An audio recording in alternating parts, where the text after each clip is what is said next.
All right, and here we go. Good to have you all here as we get into Champions of the Rift.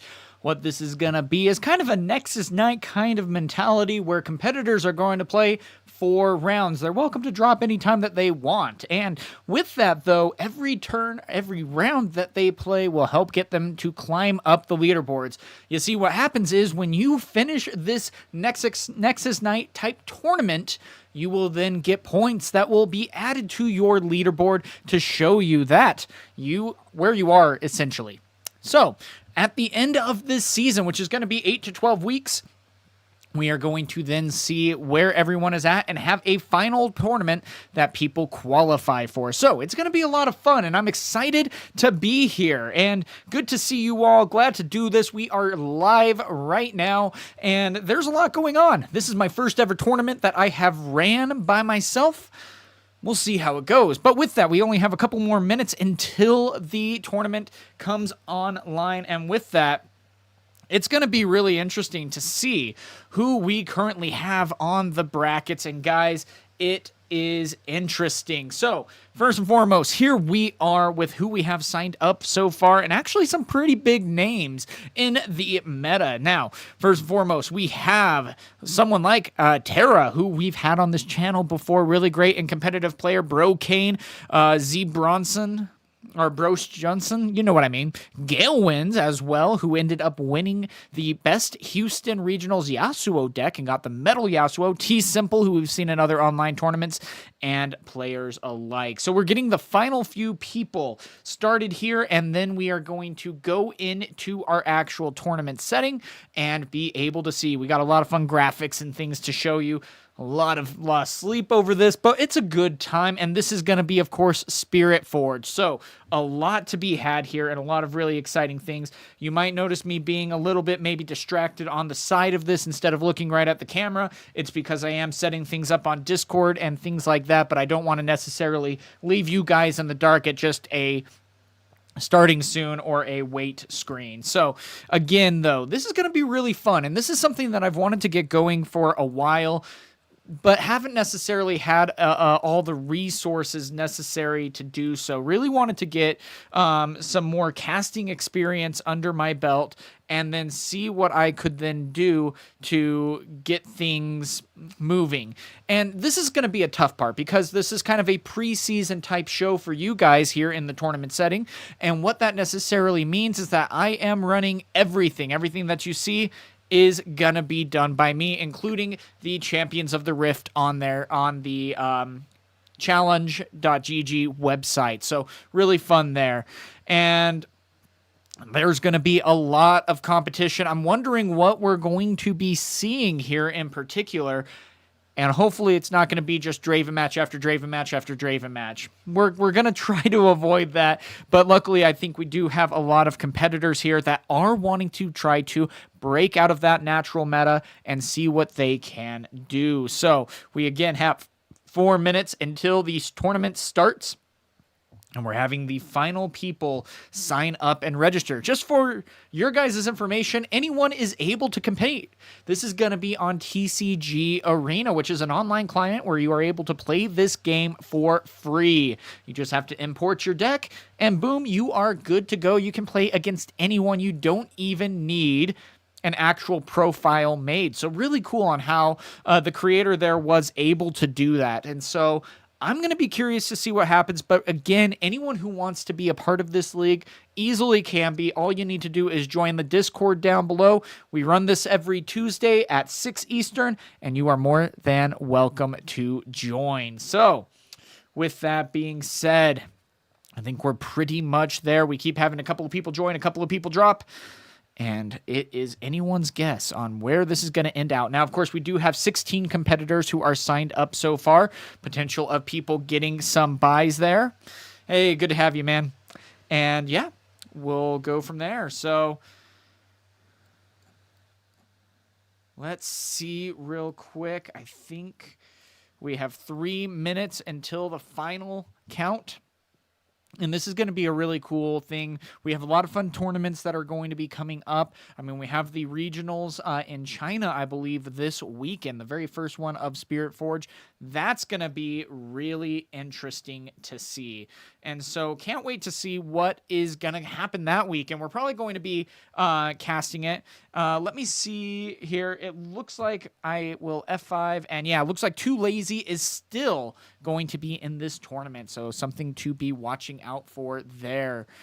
We also have Gameslayer, who we've seen a decent amount of in these tournaments too. So again, I think we are about ready here. Again, a lot of competition. I'm really shocked by the amount of competition here.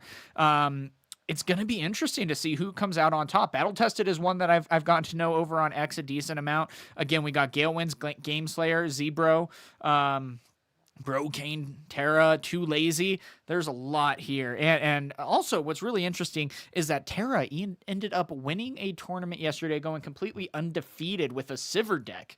So is that going to be something to maybe watch out for? Time will tell. But either way, guys, we are going to be getting started. The brackets are going to be turned off, and we are going to start the tournament. The button has officially been completed. And so what we are going to do is go participants and go, I think we are good. We have 16 participants. And there we go. All right.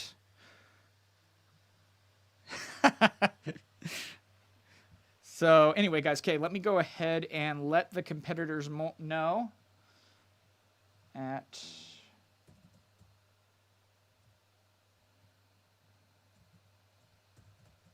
Let me actually get that going. Do. Like we said, we're doing it live. So...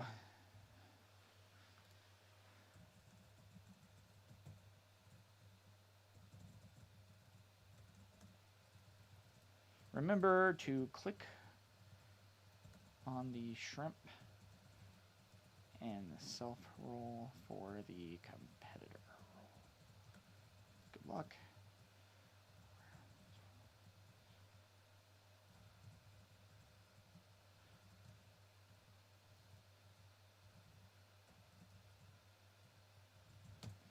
Alrighty, so round one is posted. So we will see where these competitors are going. We are going to be streaming with Tera first as our matchup here. So a lot of fun to be had. And so we'll try to get into watch Too Lazy a little bit later too. I asked Tera if I could go ahead and stream him first, since this is my first time running these kinds of tournaments. And we'll see.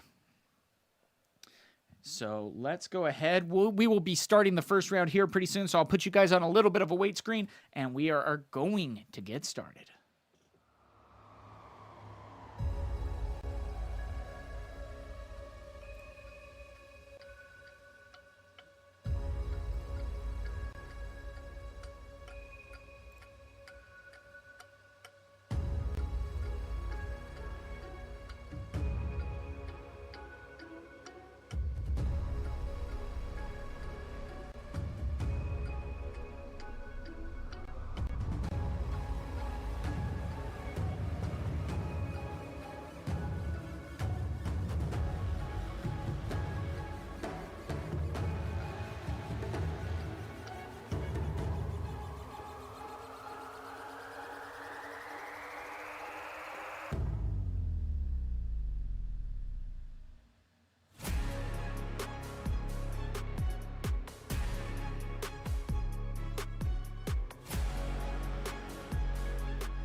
All right, here we go. We have a look at the bracket that is coming your way. We will see if competitors are still going to be showing up. They're loading into their lobbies as we speak.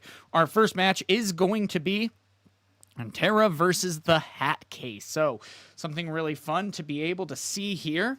And we'll see if we can get a good matchup. It looks like our competitor has just ended up joining the lobby, and then we are going to be making our way over to see, maybe not actually. He joined and then left. But yeah, we'll see how all of this ends up going. I'm really excited to have these tournaments coming. You know, we still have a little bit of setup to do, but I think we will go ahead and see what this matchup ends up looking like, and see if we can get things going. So here we go, guys. Boom, that is going to be the new look. And what you are going to be saying, now, of course, yeah, we are going to be working on getting everyone in here. So it looks like player 2 is going to be Tera. Yeah, this is going to be best of 3. And this is going to be a best-of-3 match, and then it is going to just play 4 rounds, and then depending on how you finish will depend on how you do.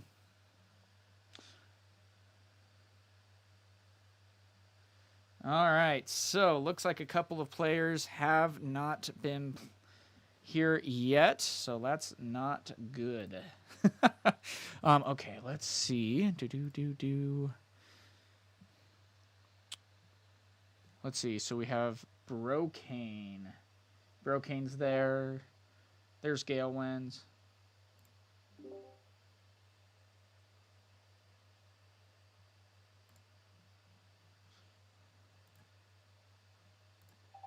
I just feel very alone down there in match 4. I don't blame you, Ghael. See, look at that. I feel alone for you. Oh, okay, that's good. Maybe just pop into every other random one and just like, yeah, there we go. Hey, how's your guys' game going? Yeah, okay, goodbye. How are you guys? Oh, man, let's hope that people... Let me see if I can tag the Hat Case. I was going to say, maybe some people that signed up thought they couldn't play, but they didn't unsign up. They thought they'd just get kicked to check in. Yeah. Sometimes signs up for meetings and they can't make it. Yep, I get it. If worse comes to worse, though, I think... Can I kick players and regenerate at that point? I don't think so.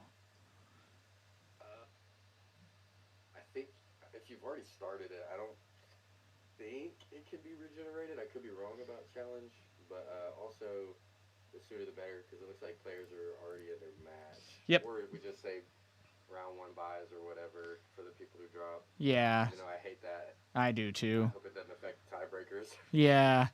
Well, if anything, Put 2-0. yeah, put 2-0 and then drop him. Yeah.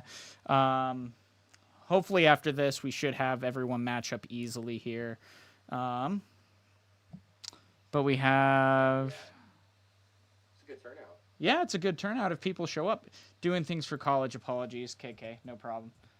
So yeah, looks like he did drop. Yep, so it looks like you got the round 1 bye there. Or, I mean, a drop, sadly. Okay, we'll go ahead and report it. Dang it. Okay, so after that, Ender and Brocane are going. Nat and Z Bronson going. Ghael wins, and O Laser I don't think is...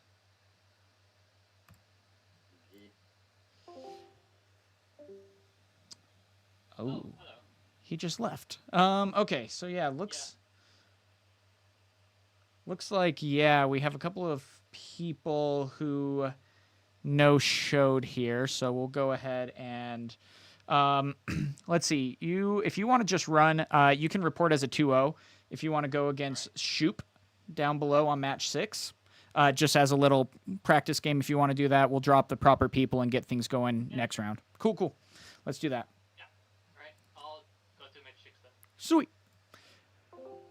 Oh. What? Ghael wins. I think your guy's actually not here either, though.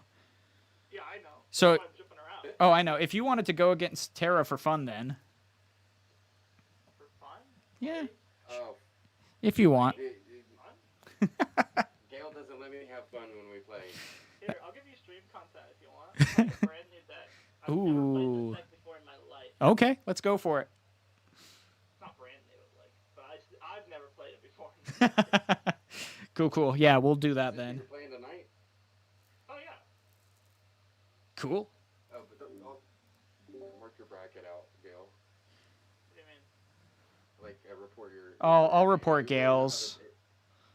Okay, yeah. Yeah, I'll report. They're hating me around here, Tera. Yeah. If you want to play, we can play a game if you want, Tera. Yeah, I'm down. Cool. Okay. Yeah, we'll. My TCA. All right, guys. So here we go. It looks like we're gonna be having a turn 1 Ghael wins versus everyone. But yeah, it looks like we had a couple of no-shows. We're gonna be putting on a check-in feature.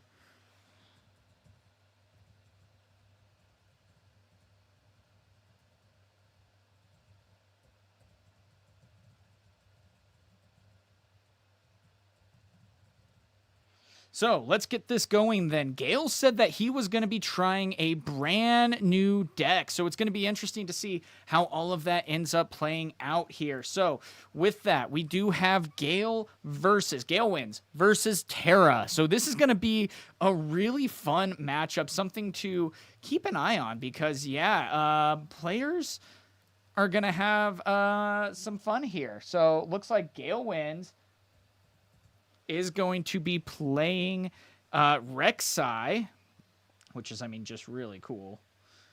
Okay, let's go here and see what we got. So, and they are doing their shuffle and play right now to get everything going, and then they are starting their game. So, here we go. We are going to transition over and get things going. Now, of course, we do have Tera, who is going to be playing not the Aurelia in particular, but instead going to be playing Sivir. Let's see. Okay, there we go. And so we got all this set up and good to go, and we are going to be seeing what this gameplay is going to have in store for us. So for those of you who don't know, Sivir has the ability that when you exhaust a gold, then what you are going to, or when you exhaust a rune, you can create some gold. So really cool to see there. Ghael wins is going to be moving in to the Candlelit Sanctum, which when you conquer here, you can look at the top 2 cards of your deck and place them back in any order, even at the bottom. Now, this is going to be really interesting to see how everything is going to be playing out here, especially with the Rek'Sai legend ability, which is very powerful here. And so it's going to be interesting because the Void Burrower says specifically that when you conquer, you may exhaust me to reveal the top 2 cards of your main deck, and you may play one, then recycle the rest. So Ghael Wins has looked at the top 2 and then has decided to opt into looking at either Piercing Light or Void Rush to potentially be played. And so immediately after that, we are going to be going into a Falling Star early on in the game. And the fight or flight is no more, as Ghael, though having only 2 runes out on the board, still is able to hold and get a point, where the Sivir on the other end is maybe going to be struggling a little bit on trying to get into this game.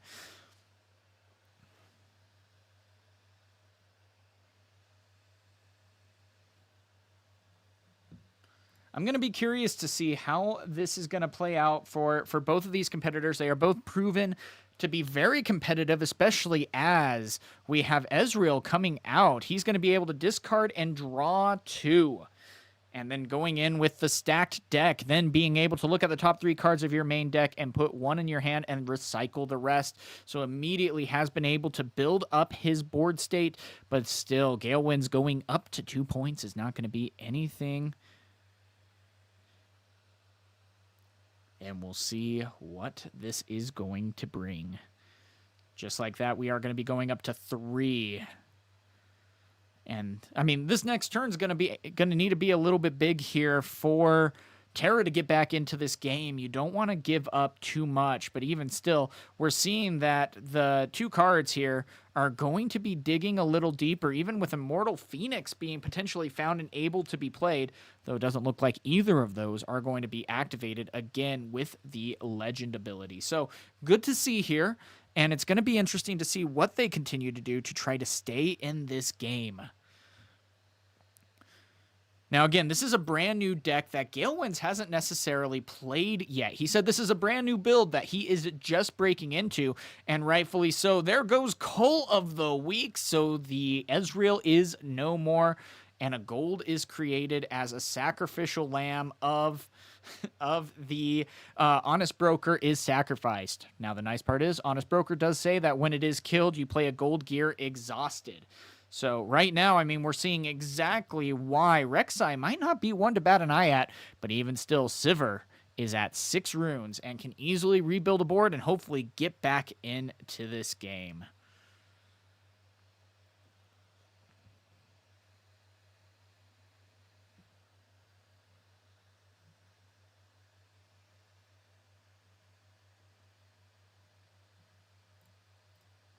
So, again, there's a lot of game left to be had here. And I'm going to be curious to see what all is going to be utilized here by both competitors. They again, are very experienced here. They know this set. They are both preparing to participate in Vegas. And I'm going to be curious to see what they are going to be able to do here. And again, another stacked deck is going to be coming into play here, as both Ghael and Tera are able to try to rebuild their hands. But the hardest part with Rek'Sai is there is not necessarily a whole lot of card draw outside of maybe a Hidden Blade or the signature spell, which can also help you draw some cards. So this is going to be something that maybe needs a little bit of help here on trying to get things going, especially as Ghael is playing Windsinger. This is interesting because it is a card that can be played from hidden, and when you play me, you can return another unit at a battlefield with 3 might or less to its owner's hand. So a really kind of interesting card to be playing here, because it's not one that you normally see too much of, but still.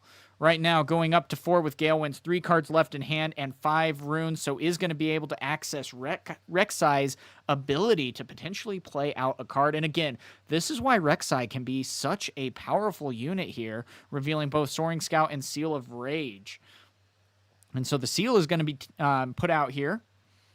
And then a Falling Star is going to be coming in to clear the battlefield. And especially with both seals being on the field, this is going to be very minimal for cards that are needing to be drawn here. So really cool to be able to see that, and can't wait to see what else is going to be coming as Phoenix is put out onto the battlefield with Assault 2, meaning that it can attack for 5.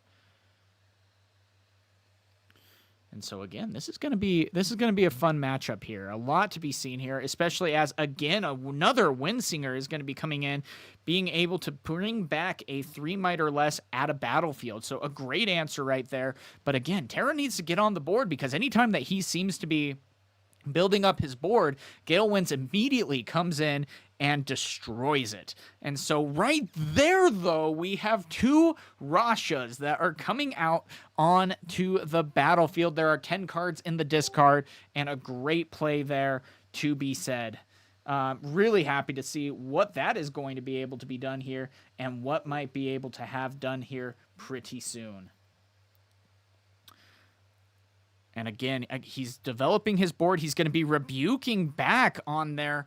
That a nice play there. But again, just immediately going to play out his competitors and try to have a response here. Now, this was the tide shift that Tera needed, as he is going now down only 1 point at the end of this turn if he chooses to take both. Now, Candlelit Sanctum again will activate, and he will be able to utilize both of the cards, or potentially add them to the bottom, and then Zon Warrens is going to thin out the deck.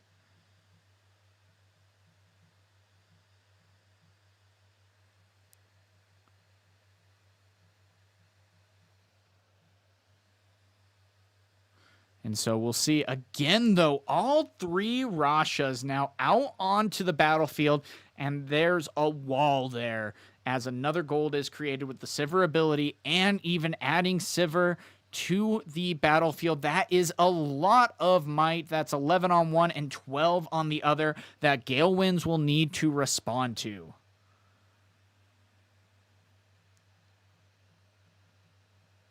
And so this is going to be really cool to see then how Ghael Winds could potentially respond to this. He has 5 cards in hand, 8 runes to be utilized. A lot of answers here that he could use. Not only that, the Rek'Sai has the ability to give units that are played from anywhere else other than their hand accelerate. Now, you do still have to pay that cost, but even still, that is a good answer to be had. But still, there is a wall, and Tera has 2 runes up with 2 cards in hand. A little scary to try to deal with here. And we'll see what kind of answers Ghael Winds is going to be able to come up with here. Piercing Light, though, is going to be repeated. And that's going to be dealing 2 to a unit out of battlefield and 2 somewhere else. And then you get to repeat that. And so immediately that's going to be dealing 4 damage to each. And then with 5 added on top of that, that should be enough to then take out the Rashas. We'll see, though, if he has any response. He could have Punch First. And there is the Punched First, adding an additional 5 to the Rasha. And so it looks like 1 is still going to survive. And then the sad part about that, the healing is going to be activated after that. So the Rasha will be back at full strength. But a Void Seeker is going to be coming in instead, dealing an additional 4 and allowing Ghael to be able to draw 1. I mean, this is just a spell-slinging frenzy here, trying to go back and forth, as Ghael Winds does another Punch First, going down to no cards in hand and only 1 rune out. This is a big risk that he is taking here, but when he already has such an established board as it is, and Ghael Winds using all of his runes to be able to utilize this kind of battlefield, this type of showdown, I mean, it's a risk that might very well pay off with the game, as Tera now moves up to 5. Just an absolute great play there. And now, the interesting thing is, too, if you do 2 power in this case, you do have a Sivir that is able to get ganking. And so, again, it looks like he is just going to be pulling out, might not have the cards needed to be able to make that cost, and is going to just pass with 2 Rashas out onto the field. This is the hard part, though, because Tera right now only is at an odd number here. He only has 5 points, and sometimes that can be a little awkward, but ooh, finding, though, a Void Seeker or a Darius that could potentially be played from Void Rush is really interesting to be able to see here. Now, it says that you can reveal the top 2. You may play 1, reducing its cost by 2, and you draw any other. You do not play this way. So right there, we see a Darius coming out onto the board, and 1 more card will be enough to be able to say, or no, that is the second card. He sees himself. So yeah, he's at 7 now. Going against the 6, you have no Punch First to necessarily worry about, because the odds of that 1 card being Punch First is very slim. And so a great risk, but Ghael Winds now with 4 runes left. Oh my gosh, and a Divine Judgment in the deck. Very interesting idea, and he's not going to opt to play either of those cards, and rightfully so.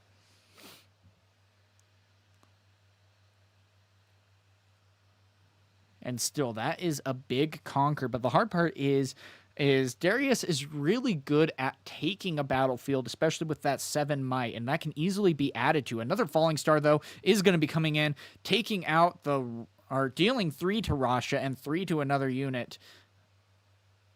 And then Phoenix is going to be triggered from that and allowed to be spawned into the base as the trade might commence here.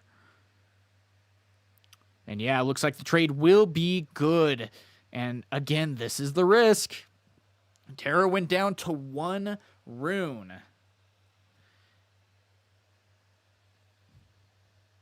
And so we'll see what is going to be happening here for the rest of the night and what they might be able to do from here on out. This is going to be a big turn for Tera.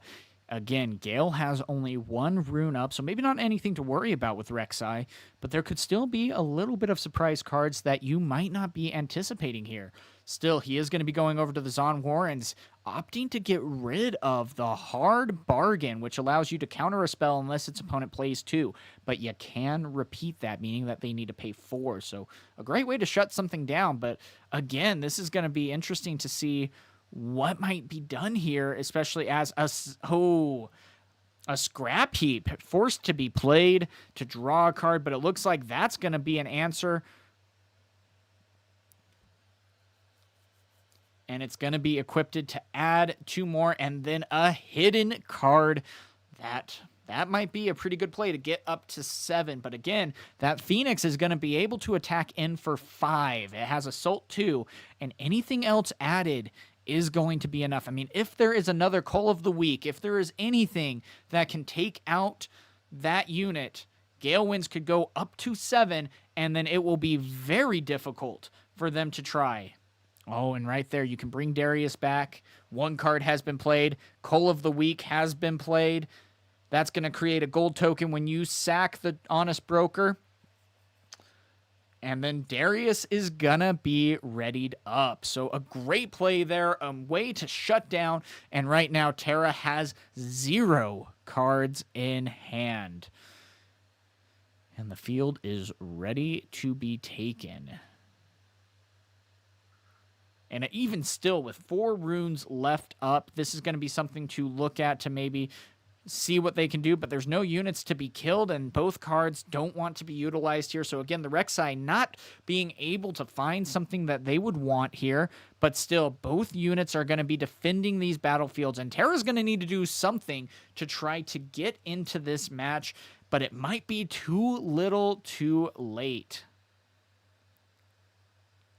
Still, though, finding an Ezreal to be able to draw 2 is a step in the right direction, but On the Hunt is going to be coming in, and that very well could be enough to at least take the battlefield and be put at 7 himself. But again, any removal, and it's not going to be enough. But then we come in with a longsword that is able to be reacted to, bringing him up to 5, and that's going to be a GG as Ghael Winds takes game number 1. Great play there, and man, back and forth, but it seems like, unfortunately, Tera did just sacrifice a few too many cards there, trying to find a way to get into this game, and, I mean, great momentum there. You saw how powerful the Rasha could be, but again, that direct removal from Rek'Sai is so difficult to deal with. Not only do you have the yellow spells to worry about, like Call of the Week, Vengeance, and things like that, but you also have the red cards, and we saw how big Falling Star was for these competitors, and man, they did a lot there. Both very skilled players, as we have previously stated, as we go back into now game number 2. So we'll see what is going to be happening here, as instead we have the Vilema's Lair, so you will not be able to move from here to base, and then Seat of Power, which specifically says when you control here, draw 1 for each, okay, stop drawing, each other battlefield you control. So interesting choice here, and something to definitely keep an eye on as we go into game number 2. Now, Vilema's Lair is going to be an interesting choice, and one that could really pay off here. And so we'll see what's going to be able to have happen here, but still,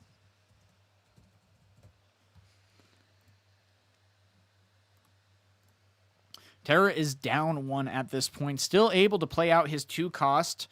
And again, has the ability, and then going right in with a sneaky deckhand and immediately showing the aggression that Sivir is able to maintain, and also even showing down a stacked deck. Really great way to utilize some good card draw, some great defense on the battlefield.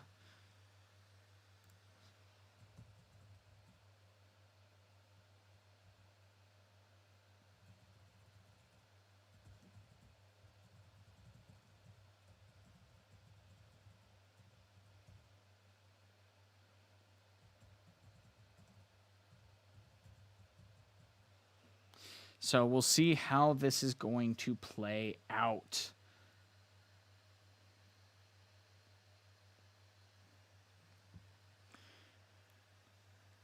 And again, immediately, both battlefields were answered to and able to still get a traveling merchant. That is a lot of discard that you can utilize there. But that's going to be an even matchup going up 2-2 as Tera's going with another stacked deck. And so you got to be careful about this because he can be filling up his hand with things like Rashas and things like that and get really close to being able to play them out.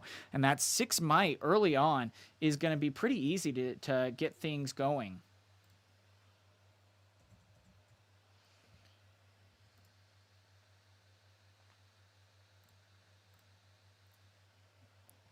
And so a Coal of the Week being found off the top.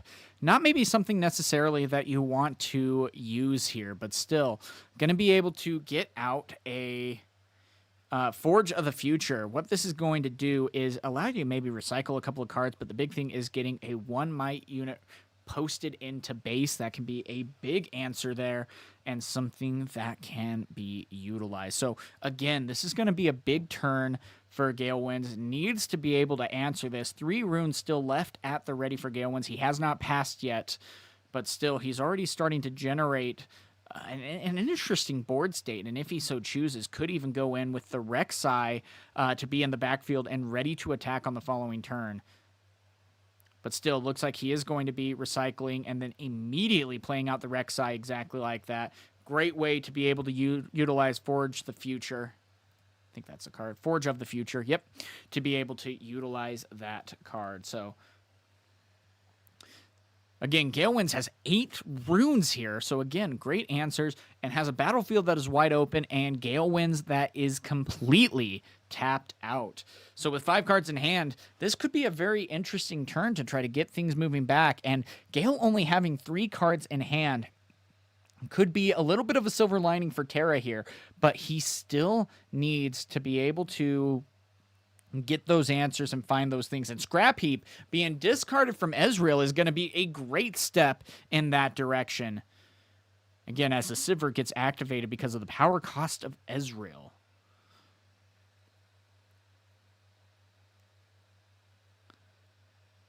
So here we go.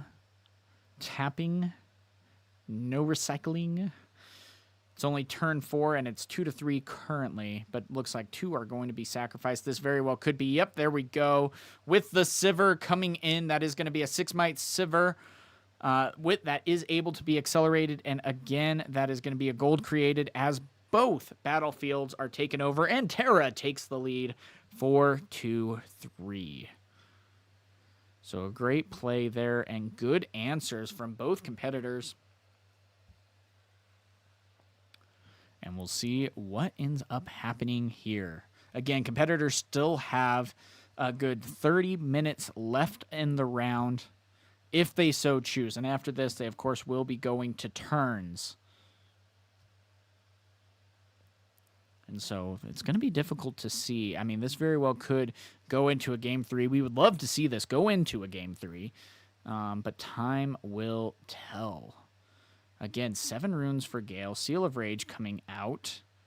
Seal for a seal. Just such a powerful combo there, especially with only 1 Fury rune out in the entire field. That is a lot lost. But still, I believe he did use... Yeah, I believe he already has used Falling Star turn 1 anyway, and is going to be going in with the Rek'Sai against a 4 might. And so, interesting there. And Tera's going to be utilizing a Punch first, and then a Hidden Blade is going to be coming down instead, so it's not going to matter, but you are giving Tera 2 cards, but still, that is a lot of runes sacrificed there. And a little bit of a risk, but still now has the Darius that could be coming in at this point with the final 5 runes. And it is going to be readied up at this point and able to take over the next battlefield. Oh, instead, no, it's just going to get played out instead. Or, nope. Maybe he didn't mean to click on it. Okay. Probably didn't mean to click on it. That would have been a really cool play. But yeah, instead opting to kill out the Traveling to then play and take over the next battlefield. He did get to create a gold with taking out the Traveling Merchant. And then a Falling Star is going to be coming down, destroying both the Ezreal and the Traveling Merchant. Ghael has been able to deal with this board turn after turn, and especially after that punch first, though, Tera only has 5 runes. And this is interesting because we haven't necessarily seen a whole ton of Rek'Sai be in this meta, but it's like you see these kinds of matchups and you're like, well, why might that be? If Rek'Sai can hit, it can be such a powerful deck, and still another Ezreal being found. I mean, that is just absolutely insane.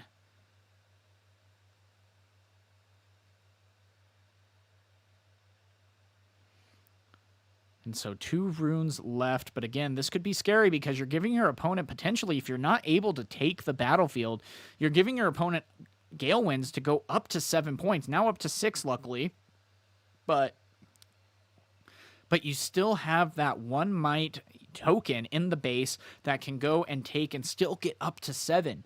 Now, this isn't necessarily anything to worry about here, but it is something very interesting to consider, because what might we be able to have happen here? Because 8 runes at the ready, 4 cards in hand. Any Conquer will allow you to look at 2 cards and potentially play them. And if even another Falling Star is found here, that's going to be a huge difference maker. Instead, it is going to be a Void Seeker. Nothing necessarily hit, but a Forge of the Future is going to be played, creating another 1 might token. Nope, he is just going to put... No, he is going to play it. Okay. And he is going to create a 1 might recruit unit token, and then even can sacrifice that at this point to be able to put it to the bottom. But still, a Void Rush is now coming in instead. And looking at the top, there's the Call of the Week. Maybe not necessarily the best card to be played, but if you play the other Void Rush in this case, then Call of the Week gets added into your hand. You're able to dig a little deeper and then maybe find another option, because Void Rush allows you to have the next card cost 2 less. So Void Rush is only being paid for a power cost, and there is the find, potentially a Vengeance, to take out the Ezreal here, if wanted. Now, instead, of course, it's going to be interesting to see that we have another another Forge of the Future that is going to be played here to be able to create another 1 might unit. So really interesting idea behind these decks. Love what they're trying to do here. Ghael is activating the Forge of the Future abilities to then add those cards to the bottom of the deck. And then going to be Culling of the Week twice. Oh my gosh, and that very well might just seal up this game. Tera is still going to have, of course, a turn to be able to do so.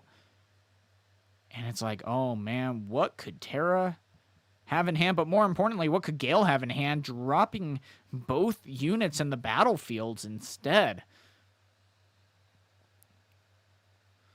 And so right there, Tera is going to be playing out an Ezreal to try to get some answers. He only has 4 runes left, though. He needs to be able to defend somewhere, somehow, but I don't think he has necessarily anything that is able to accelerate his units out, and that very well could be to their detriment. So we'll see how this ends up playing out. We'll see what is able to get done, but there is a sneaky deckhand to at least put a little bit of pressure out. And it looks like a card could be hidden. And you're assuming, of course, that that is a Fight or Flight. And there still is 1 rune up, which can't really do much in Sivir in particular.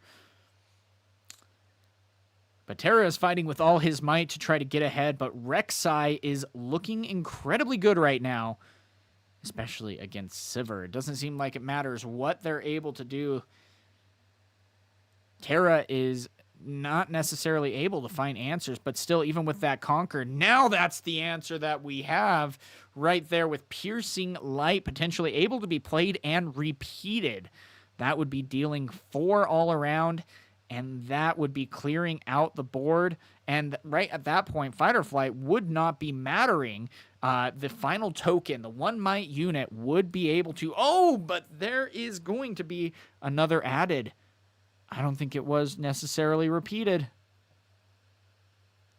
And so it still has 2 health left, being at 4 might. And then the kill with Vengeance is going to be coming out. And even if he had the runes available, a hard bargain would not be available to be played, because Ghael at least would have the 2. He would need to pay 4, Tera would need to be able to counter it. And of course, there's just not those runes. But this is the answers here. Now, the Unyielding Spirit was in hand, but it looks like that very well is going to be the match, as Ghael wins, takes down Tera 2-0. And so, I mean, that's going to be a little bit crazy to see here. That was really fun to watch. And you get to see, you know, why Rek'Sai can be such a dangerous duo. Again, just like what we said after game 1, there is that dynamic there where you have a lot of your kill spells and your removal spells. You can say, hey, Vengeance, I'm just going to kill you. All right, cool. Awesome.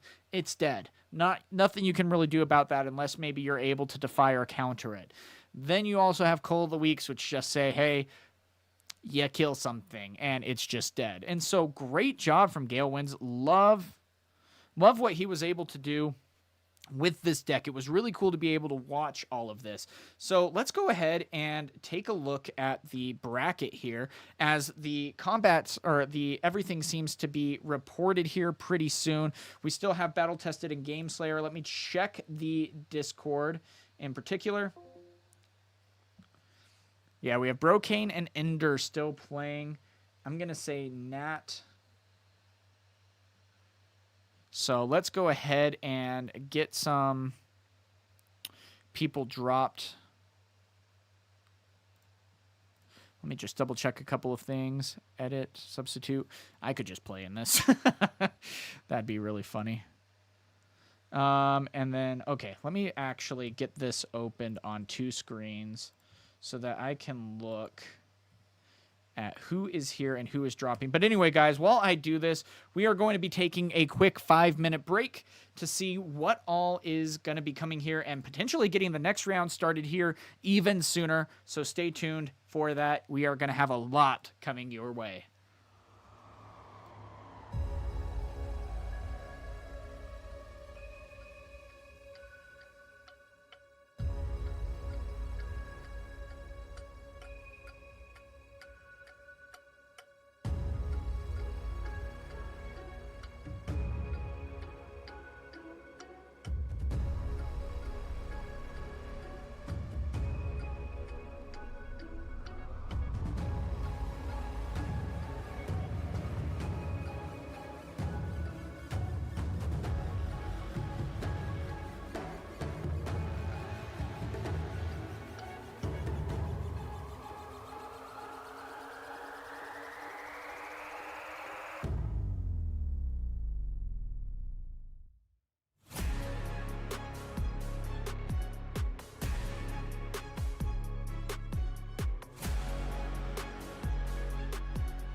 All right, here we go. So we have a lot of the bracket that is currently getting updated. I think we are about done. There's 10 minutes left in the game. And so in the meantime, we are going to be here to watch a little bit more of what might be happening. Now, Ghael wins in them, since they are playing just for fun, they are going to be playing a best of 3 regardless of how they actually did. And so I don't know if they're still talking about it or nope, I don't think they are. Actually, they lied to me. Okay, anyway, not really. But with that, we'll still go and get some things played here. We have a lot of things that are pretty exciting and coming up, and it's going to be fun to see what all starts to happen as we get closer to Spiritforged.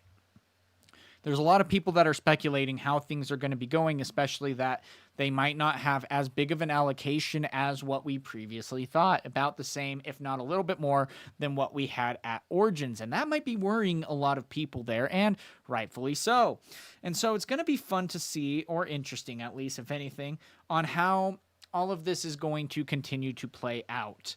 And that's going to be a difficult thing because a lot of people are worried that this is just going to be another repeat on what we saw with Spiritforged, and I don't blame them, because, or what we saw with Origins, and I don't blame them. It's going to be fun, though, in the sense of what is this going to mean for the game? Are we going to be able to, even if they have the initial release and there's not as much product as what is expected or needed. I mean, we have 2 regionals that happen right after release on each continent, one on each continent. That's a lot. And that can be a little bit intimidating because it's like, well, what are we going to do then when we're trying to get things moving? And it's like, well, I mean, I guess we'll see. And that's the hard part too. And a lot of people are even probably a little bit more angry because they're seeing that this is maybe more of the same. I mean, I saw some comments while I was casting the last round about people talking about how annoyed they were that Spiritforged went so wrong on the online launch. For those of you who don't know still, the pre-release, the pre-sale of Spiritforged was offered online today, and the website absolutely bottlenecked and crashed. There was no chance of anyone getting anything except what looked like a good amount of bots. Now, the tricky part is they actually ended up using pretty much the same exact link, just instead of Origins, they called it Spiritforged. So some people were able to figure that out early and, get in pretty much immediately and trying to get in line. But honestly, it feels like that there were a good amount of bots that were able to do so. And if that's the case, that's a little scary. Because immediately after, and we've seen this with every pre-release on the Riot merch store, is right after there's a lot of people that immediately upload to eBay or upload to TCG Player. And so it's going to be interesting to see what might be happening and how all of this is going to continue to develop. But it's going to be interesting. I got to say, I'm almost a little bit worried still because, we don't want people to be worried here beyond all reason that I'm never going to be able to get product. Yes, luckily we have had a lot of Origins finally start coming down, but we're almost in Spiritforged. I mean, what? We're a month away from Spiritforged, a little less. And it's like now the prices are finally normalized for Origins, And here's the hard part is this game is extremely popular, probably one of the most popular TCG launches of all time, I would argue. I don't know the numbers, but just by sheer numbers of people who are showing up trying to get in the game, them even saying that there were 5 times more people that were trying to get into Vegas and Italy than they had space for, is already saying a lot with that. And so it's going to be interesting to see how everything continues to play out. But yeah, we'll see. What are your guys' thoughts so far? I'll throw it out to you guys a little bit. Because, we got a little bit of time. I don't want you guys to wait on a screen so I can talk to you guys for a little bit longer in this case. I'm just checking around. We have 2 rounds that are still waiting to be reported. And then we'll see how it ends up resolving. But currently we have Battle Tested going against Gameslayer and Ender versus Brocane. And I think next game we might go ahead and see what Too Lazy can do. I know we saw someone that said, hey, I want to see Too Lazy. Well, I think we might be able to get that in. And so, again, we're going to be going on a quick, like, probably 3-minute break. Allow me to, get some water and get ready. But, yeah, we're going to be starting round 2 anytime now.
All right, here we go. The brackets have been generated, and it looks like on the next sign we are going to have some... Wait, why is my coach? I thought I removed my coach. Did I? I totally thought I did. I totally did. I did not. All right, so...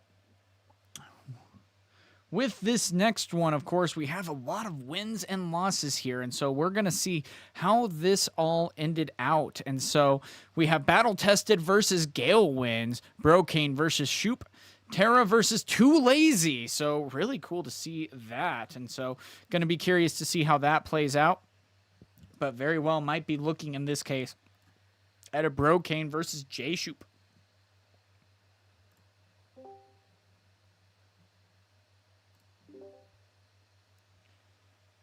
All right.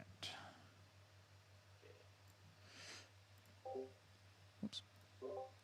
Cool if I cast you guys? Oh God. Yeah, sure. Okay, sounds good. No pressure, no pressure. So, yep, and then just post your connection code when you get a chance. Yeah, I'm done in 1 second. Cool, cool. Thank you.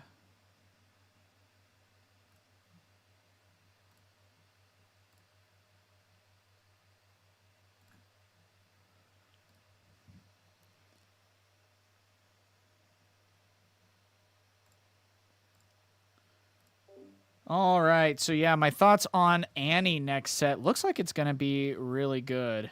And so what we're going to do, yep, I'm spectating good.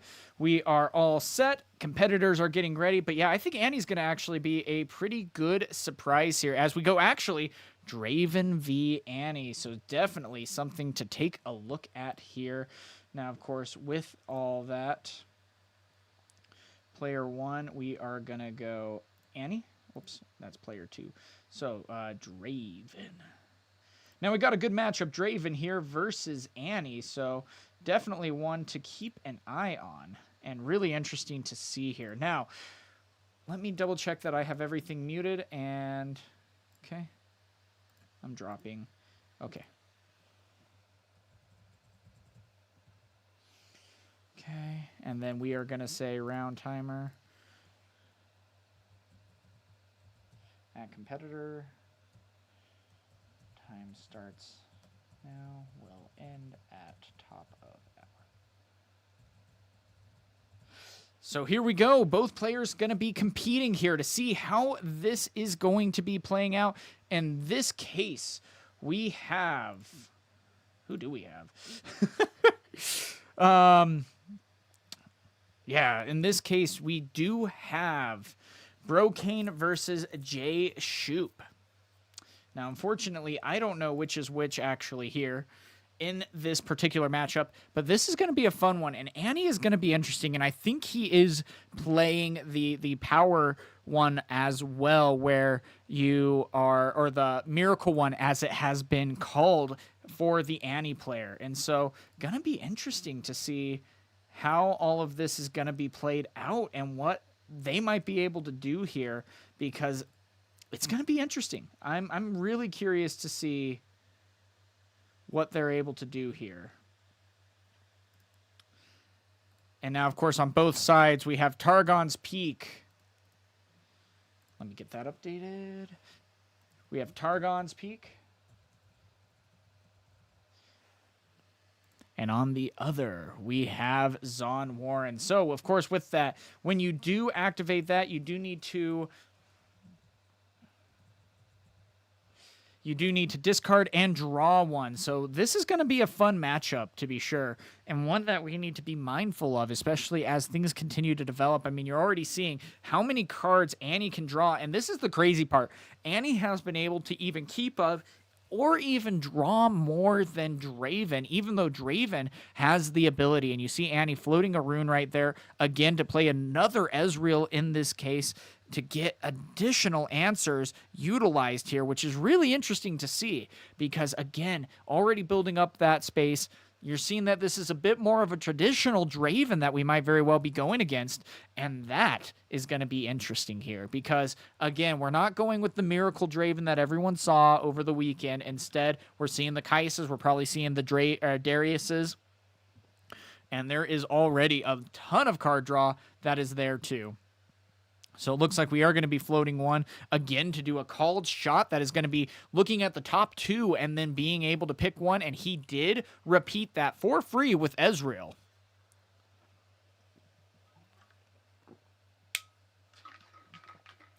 Currently, we don't have any of the deck lists. I didn't require deck lists this time around.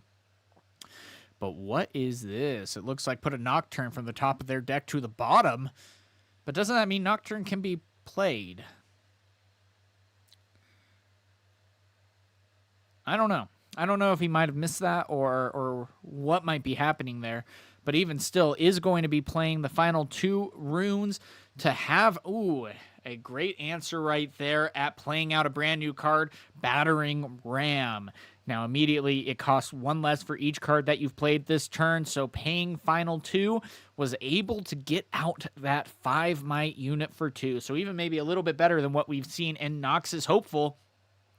But this is why Annie can be maybe a little bit devastated, because, again, we're seeing Draven here that he's going to need to have to attack in.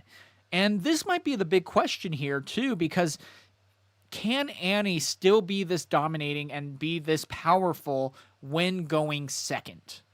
And that's the good question, because there's a lot of times where that's a little bit up in the air. If the opponent is given time to establish the board and Annie needs to react to that board state, can she hold it up?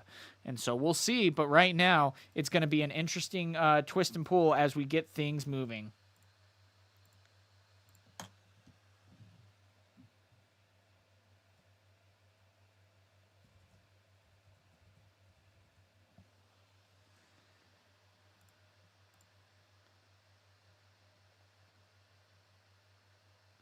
I don't know.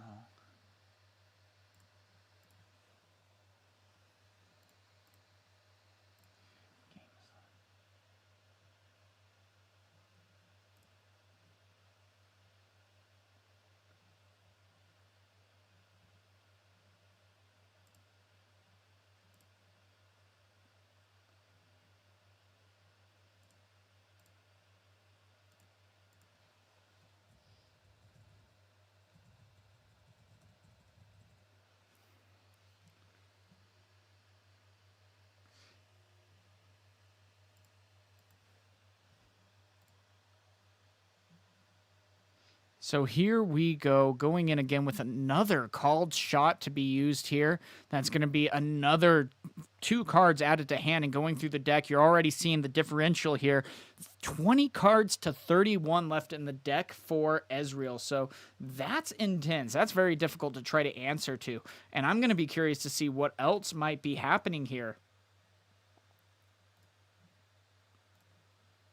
And so we'll see what ends up coming of this, but already there's a lot of cards left in Annie's deck, and she is taking the momentum. Even with the Darius out in the backfield, there's maybe a couple of answers that you can get to attack in, play 2 cards, move right back out, and see what is able to be answered here, or even a fight or flight to push it back and then have the ability to move in. And there we go again with a scrap heap moving in and seeing what is able to be done there.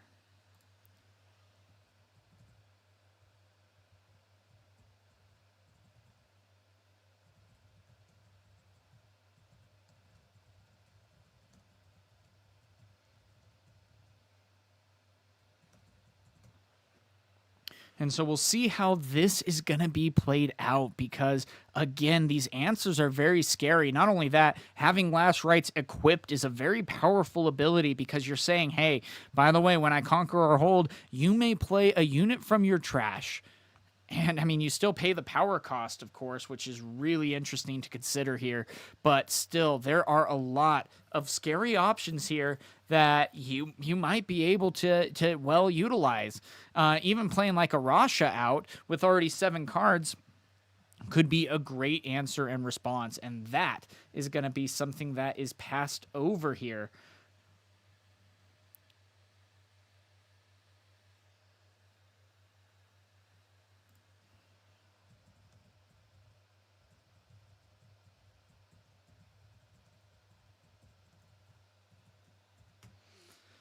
And so we'll see how this is able to be used then.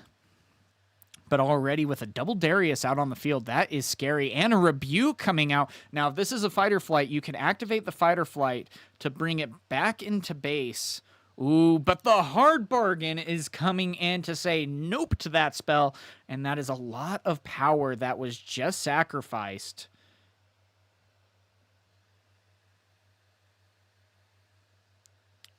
Except I don't, let me see here.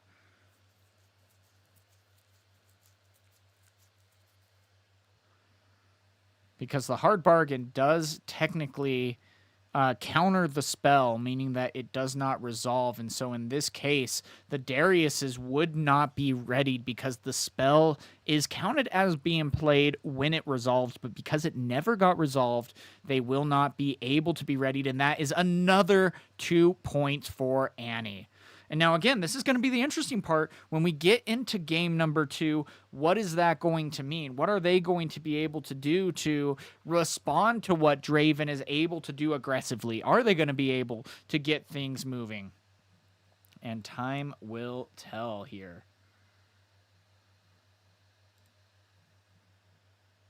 I mean, still, I'm with the last rights added to Ezreal. That 2 extra might is going to be a big difference maker. And then if you also are able to go and utilize anything else, I mean, already we see the called shot. That's going to be immediately repeated again for free. Such a powerful card. There's even some people calling for bans on that card because of just how much it heightens the decks, especially with Ezreal being that component too. And there we go with the student fight or flight, essentially, or the unit, where what ends up happening where you can just sacrifice him to push back. And so a lot of answers here, 6-2 currently, and that is going to be a difficult answer to try to deal with. And I'm curious on what Draven could potentially do, especially with Annie having all 5 runes up and 6 cards in hand. That is not easy to try to overcome. But we'll see if the Darius is able to do so. I almost want to even attack in a little bit. Because if there are fight or flights, then you play one more card at this point and then can immediately attack back in with the Dravens. But still, this is scary and something that you need to keep in mind as you try to play around the effects and the spells that Annie could potentially have. It also sucks that Seal is now up to $40, but, you know, this is the world we live in. So this is a big turn, though. A difficult turn for Draven, needing to find a way to utilize what he has out on the field.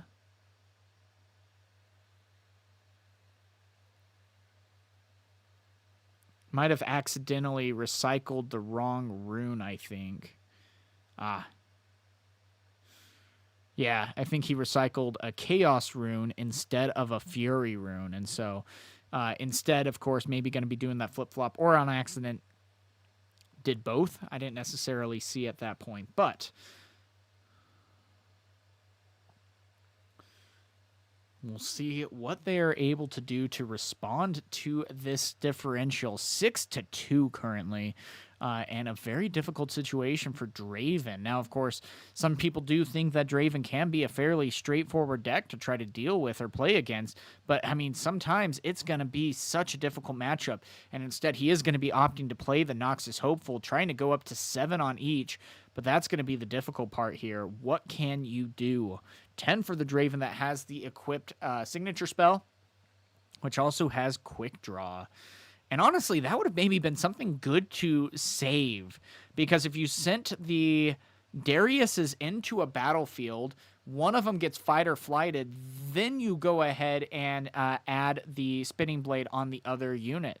But still, we're going into 10 here, and is something going to be sacrificed here? Because, yeah, it looks like the Overzealous fan is going to be sacrificed to send back the Darius. Is there a response? And there very well might not be.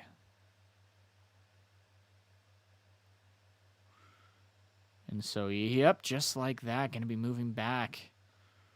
Can't switch the equips until the unit is gone, or a Weapon Master can take the equipment from another unit, potentially. But, you know, of course, that's not anything that anyone has out on the board currently. And it's like, gosh, with 5 runes up, what else is potentially there? So there goes 2 with a recycle, a Ride the Wind in this case. Now, of course, that will not have a... Now, he'll still be readied after this, too, so that's a really big deal there. So if it even does get fight or flighted again, but instead it looks like a rebuke is going to be coming down to send the Darius back to hand. Now, of course, the equipment is still going to be able to stay. It can be re-equipped to the Darius to go up to 10, and that is going to be a big difference maker there.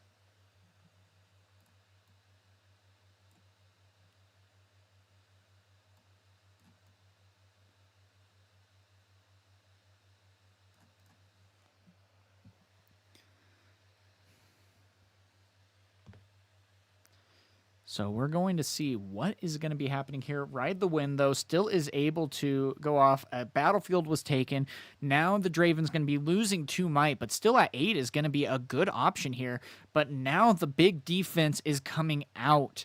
And that's scary because not only do you have to somehow get over to that battlefield, now you have to deal with an overzealous fan and potentially, okay, well, we don't know what that is, but you're assuming at this point it's also a fight or flight. And so that's really interesting because it's like, oh man, I potentially have to somehow deal with 3 fight or flights. And so more often than not, that's what you assume it is. Very few people assume that it is switcheroo, which is also even to their detriment. There's so many times people get caught by that. And still, even if you do sacrifice, for example, like an overzealous fan, you can still, in response to that, even like do a switcheroo, for example. But I don't know if there's going to be any answers here. Ride the Wind would maybe be the only answer. But otherwise, it's like, yeah, because you'd be ready, you'd be pushed back. That's 1 card. And it looks like an accelerated Kaisa is going to be trying to at least get some stuff going. But I don't think there is necessarily any answers that can be had here.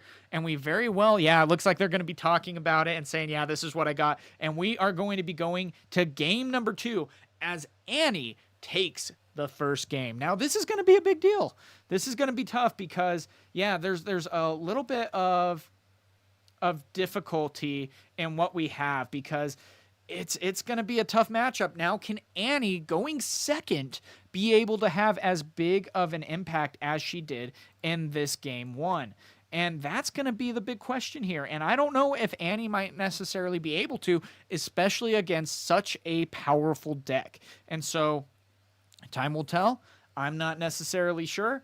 But man, this is going to be an exciting series, and I'm glad we get to see maybe how this matchup will go underway as both the competitors decide on what is going to be used as their battlefields. And this alone can be a really big decision here, and one that you need to be very mindful of. So right there, it looks like we do have an Obelisk of Power, which is a really weird spelling, and that adds an additional rune. And then on the flip side, we also have Treasure Hoard, which is a really good one too for Draven because when you conquer,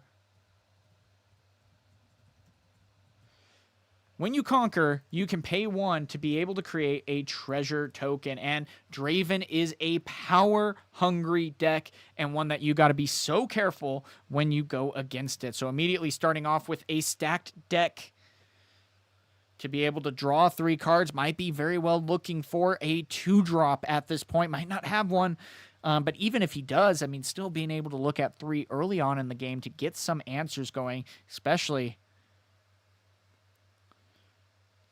Yeah, I mean, that's got to be a hard choice here. But it looks like a card was added as the other 2 go to the bottom of the deck. And then with that, an Overzealous Fan. Now, this is actually a pretty cool start. I do like playing Overzealous Fan as that turn 1 play because you can take over a battlefield and then potentially play out your Draven turn 2 and then maybe even hide a card on top of that. And so you just have a lot of defense automatically in. And so it looks like a rune is going to be floated for a $40 card, Seal of Discord, as Called Shot is going to be played. And it looks like it will not be repeated in this case.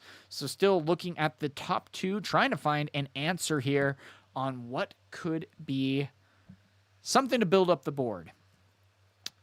And I'm going to be curious. Again, I want to see what Annie can do here because, again, Annie going second is so difficult. But, oh my gosh, that is a play right there. But, again, We only have 2 cards in hand, 2 runes up, but going up to 5 runes after this.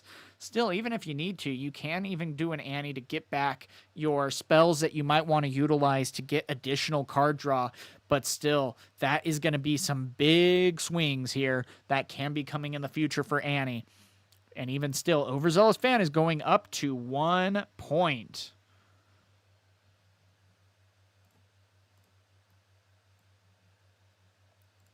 And so we'll see how all of that is going to be coming down.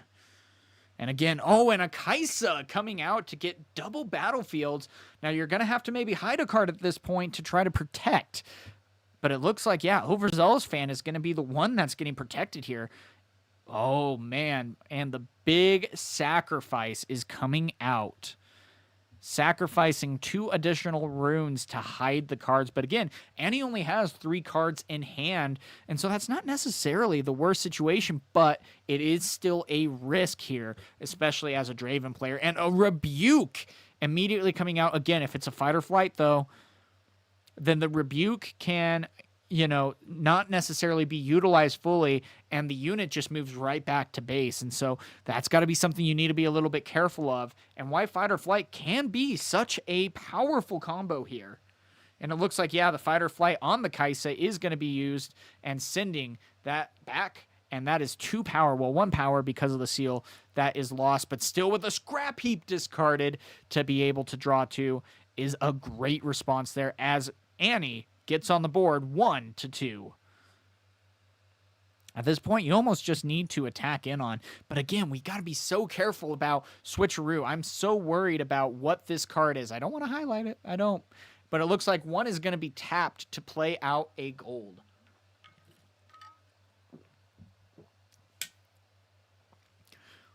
And a pass. Oh my gosh. So 4 runes at the ready, 3 cards in hand, 1 gold to be utilized. And there's some options here to be sure, but one that you got to be just super careful about.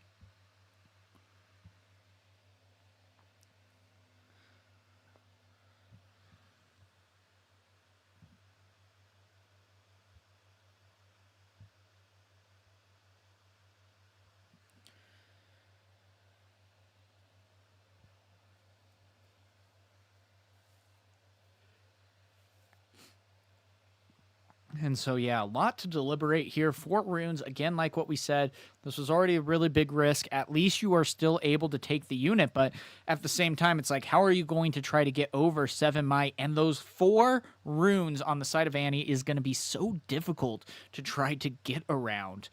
And you're running through your head and wondering, okay, what does my opponent potentially have? That's the biggest thing. And it's like, well, you're expecting maybe fight or flights. You're expecting switcheroos. Switcheroo would be very detrimental, though, at this point, just because, I mean, yes, you would get the point, but you would be down to 2 runes going up to 4 on the flip side. Does not feel good. But still, I almost wouldn't mind even playing Annie on the next turn to get an additional spell or 2 back, or additional spell back to try to get things moving. But still, again, going up to 2, that's going to be an immediate move, a discard to discard the Traveling Merchant to be able to draw 1. So thinning out your hand, again, such a powerful combo there. And then getting a last right, sacrificing the gold to put out a seal to then tap 3 for an Ezreal that is coming down. And being able to discard 1 and draw 2. Now, it does suck to have to sacrifice that stacked deck, but still being able to draw 2 and maybe get a couple of more answers out there is a great step in the direction. And if they so choose, they can go and equip Last Rites and hope that they hold, but that is going to be very difficult. Almost want to just pull back and then react to the responses. But again, that can be really risky, but you're giving Draven no card draw, which is a really big statement, to be sure, on both sides of that. I mean, that's the biggest thing. If you can avoid combat with Draven, you get such a leg up against your opponents.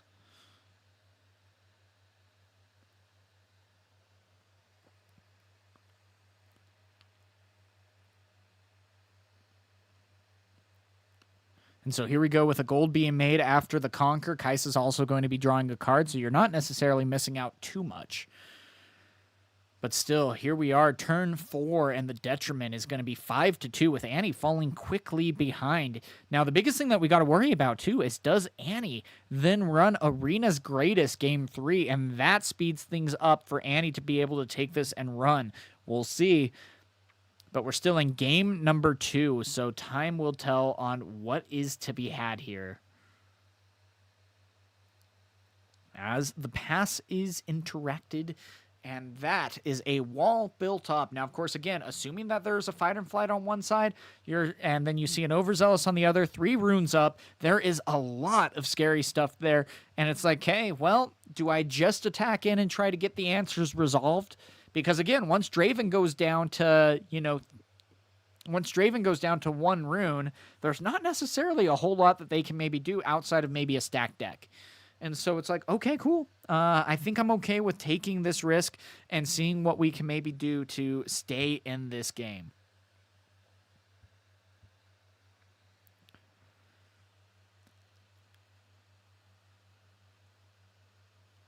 And so here we go. The Ezreal moving in. That's going to be 3-2. There could be some equipment to maybe be utilized to get over if this is a switcheroo. Again, though, he can even act and just send Overzealous Fan back with the sacrifice, or kill the Overzealous Fan to be able to send Ezreal back. So that could very well be a response, but again, then this would be unable to be activated. Well, I mean, it can at least be stacked onto it.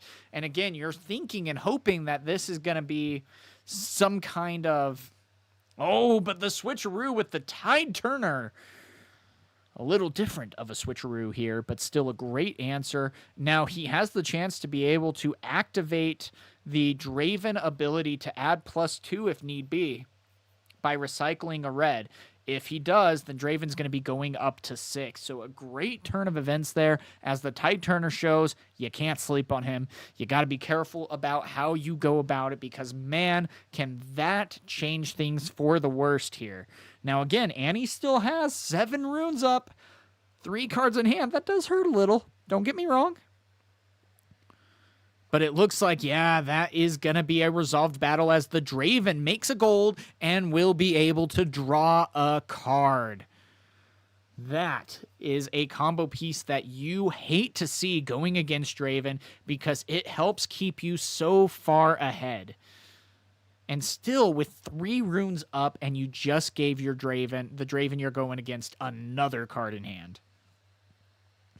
I don't necessarily think there are a lot of answers here that Annie could have. And this could be scary. Here we go with 3. Looks like another Ezreal is going to be coming out. That is going to be discarding a Rasha to be able to draw 2. That hurts because you're already so close on getting up to 10 cards.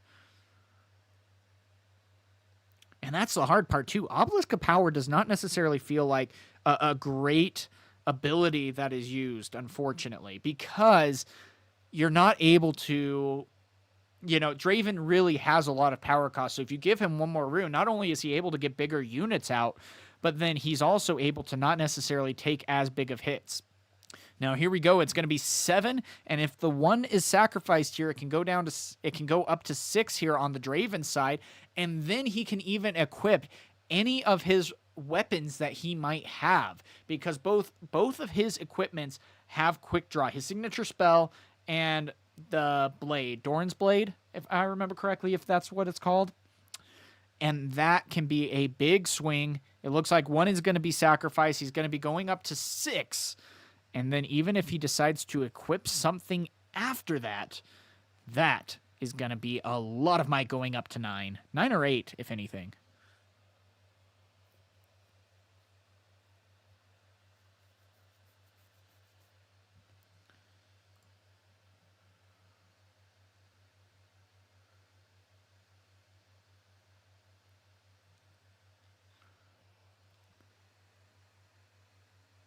And so here we go. We're sacrificing a couple of units here. We're doing a hard cast of switcheroo here. And of course, with only 1 rune up, that might be the tide needed to switch. Now 9 might to 7. And that was a lot of runes that were also sacrificed in the process here.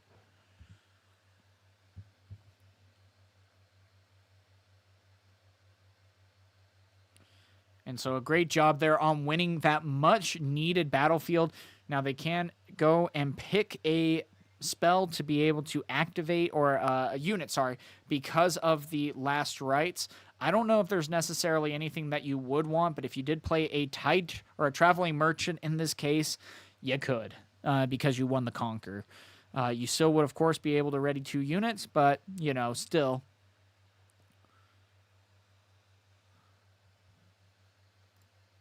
So I'm really liking, though, how this Annie, even though it is struggling in this game too, I'm still liking what this Annie is showing us and what they're able to do.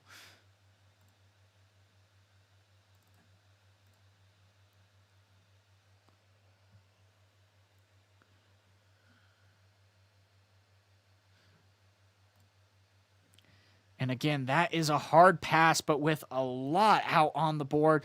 Forerunner is a 12 might essentially for 6, because once you take it out, 2 more units get added in its place, and that already is going to be a lot added here.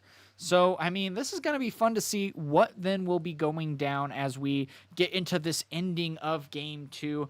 Annie needs to be able to get some answers going. Ezreal is going to be summoned there to be able to draw 2 cards. That's another 3 might added. And that is going to be coming from the grave, a much-needed card to be able to then draw 2 after discarding another Ezreal.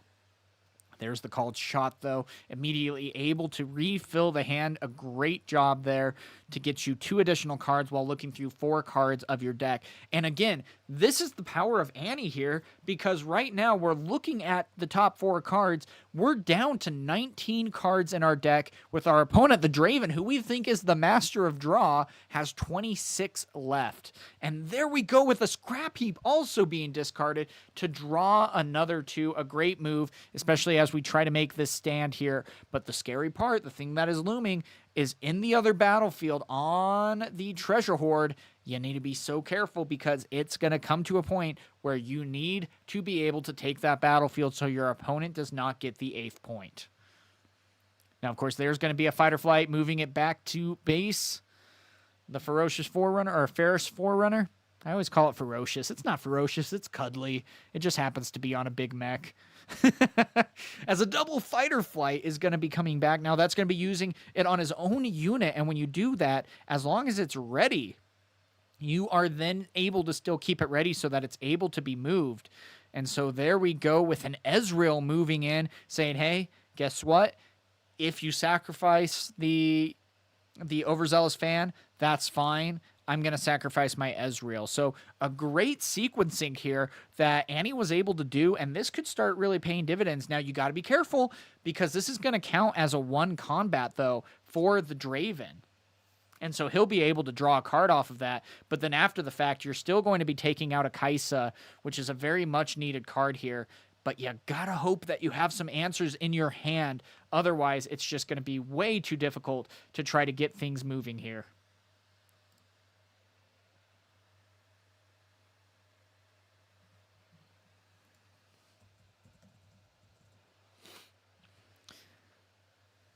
And so, yes, this is a live tournament that takes place every week, every Tuesday at 6 p.m. Eastern. We will be running a or a 4-round Nexus Night style tournament where you play 4 rounds, you get points, you get added to a leaderboard, and then at the end of the season, you get to qualify for a final tournament where 1st and 2nd place get a custom playmat of the hero of their choice, the legend of their choice.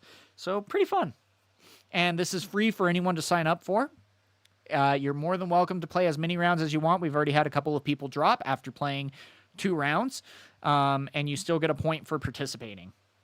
And how you join is you join the Discord in the link below, and then get the... I don't know if he missed necessarily the last rites. Or, oh, yeah, he probably definitely did. Or, you know, you just don't necessarily think about that. But, you know, paying it for a power is such a big difference there. That could be something to add another 6 might, and that would be something to even define the game here. And so you got to be careful there, but it looks like...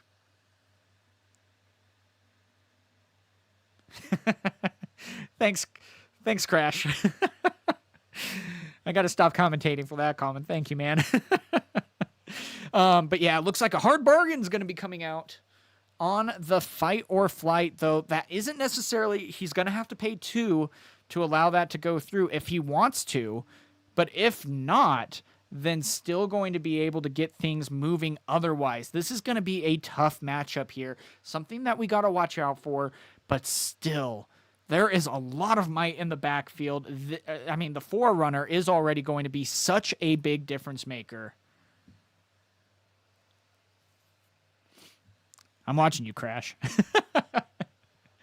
And there we go with a spinning axe. Again, it almost feels like it's a little bit better to play at a reaction speed here. But the big thing is you don't necessarily have to worry about that. The Annie is officially tapped out. So that's going to be a 9 might Forerunner that is going to be able to attack in. And this is going to be game 2. Annie was able to take game 1 going first. So this is going to be interesting to see. But right there, gosh... Yeah, the battering ram is going to be seeing the trash at that point as the last rites is going to be going back to base. And that's the hard part right there. Sundays is now going up to 7 points, and it's like, all right, I have 3 runes at the ready. I've won another combat. I've drawn another card. And even though Annie has drawn more cards this entire match, it's now coming down to what does that mean? I really still think that Draven, even though he might not have as big of a card draw... Oh, and there comes a Ride the Wind. Being able to attack him for 9 at this point. Little bit of a risk, but you're still going to be able to take out an Ezreal and a Rasha, which is going to be such a big difference maker, and then immediately be able to repopulate your battlefield with 2 3/3s.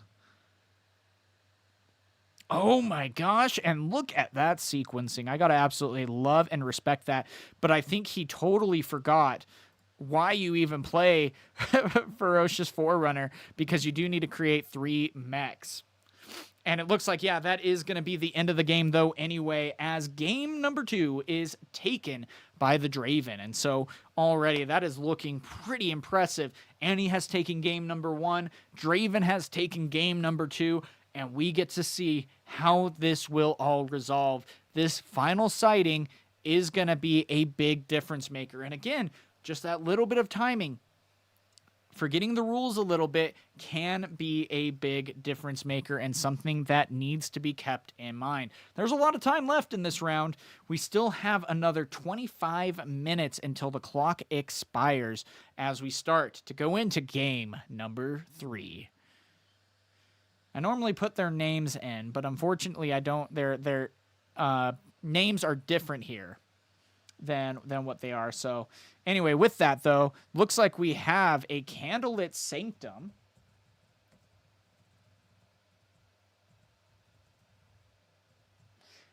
And, ooh, there we go. And a Reaver's Row. So on one side, you're going to be able to get a couple of movement going, get some things utilized here. But at the same time, Reaver's Row is so mean.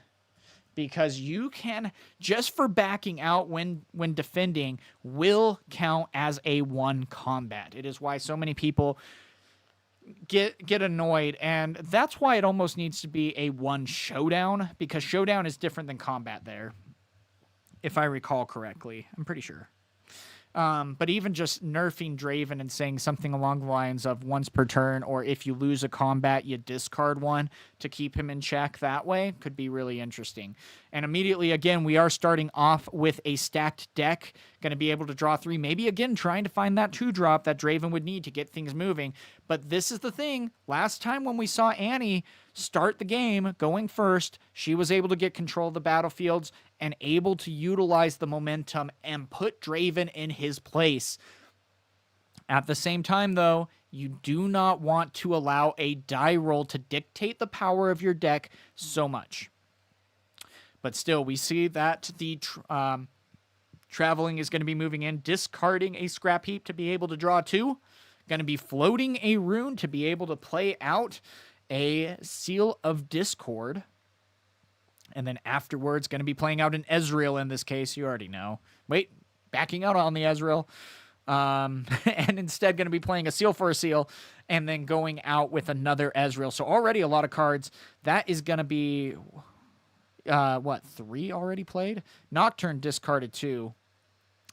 And that's the thing. You're taking a big risk there with Nocturne in the deck, because if you draw it, if you see it without drawing it, it is such a powerful swing because it can add so much. But when you do have to discard it out because, well, I don't want to pay a 4 for 4 with a power cost on there, you know? It just puts you so far behind. Yeah, I get it. I guess I should probably line things up. There we go with a Fight or Flight immediately coming out. And again, that's going to be pushing back the Traveling Merchant. That's going to be interesting. And also interesting that they chose to do so outside of combat. But still on the move, going to be discarding a Switcheroo in this case. And then utilizing the Gust to put back the Treasure Hunter in hand. Now, of course, because the move still happened, Treasure Hunter is able to create a gold gear. No, actually you can't. They didn't. That's what happened. They didn't actually activate it on, they activated it on the move trigger. And so I don't think you get a gold token if you react to the move trigger, not to the showdown itself. If he reacted to the showdown itself, then you are in the clear and you create the gold, but they reacted to it even sooner. So a really interesting play as a Nocturne is found. And you still, of course, have to pay the power cost. And then here goes another stack deck. Hit a Nocturne. Come on. Or you still do. Okay, that's good to know, Insane. Thank you. Another Nocturne being found. Oh my gosh. Yeah, that's something good to know. Again, and this game is so complicated. And rightfully so. And here we go with a called shot, being able to, again, get you some card draw. Immediately is going to be able to be repeated because of Ezreal's ability of making optional additional costs cost 1 less. You do have to be careful, though, because Ezreal moving in, he has such a powerful ability. You do want to keep him back into the base. But again, when points matter, and especially when you can go up even 3-0 and then playing out a battering ram on top of that, there is a lot there, especially with overzealous fans saying, yeah, I'm here to stay. Good luck on dealing with this board state. And again, that's the crazy part about Annie. She's able to go and get things established, get things moving, ready the 2 runes, has only 3 cards in hand. That's the downside. But then after that, this is interesting because it's like you have 3 runes at the ready. But this is information that is very interesting because when Annie has gone first, it has been able to shut down this Draven player and really utilize the board state incredibly well. Again, though, what is your win rate when going second? Because you cannot win every single die roll. So there are going to be those matchups where you are going second twice instead of going first twice. And I really want to see the numbers on that to see if that's maybe something that can be a big difference maker here as we go into this. I'm very curious about that.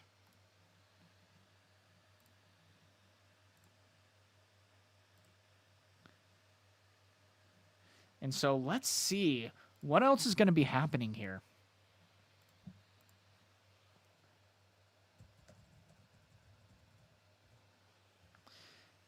So let's see.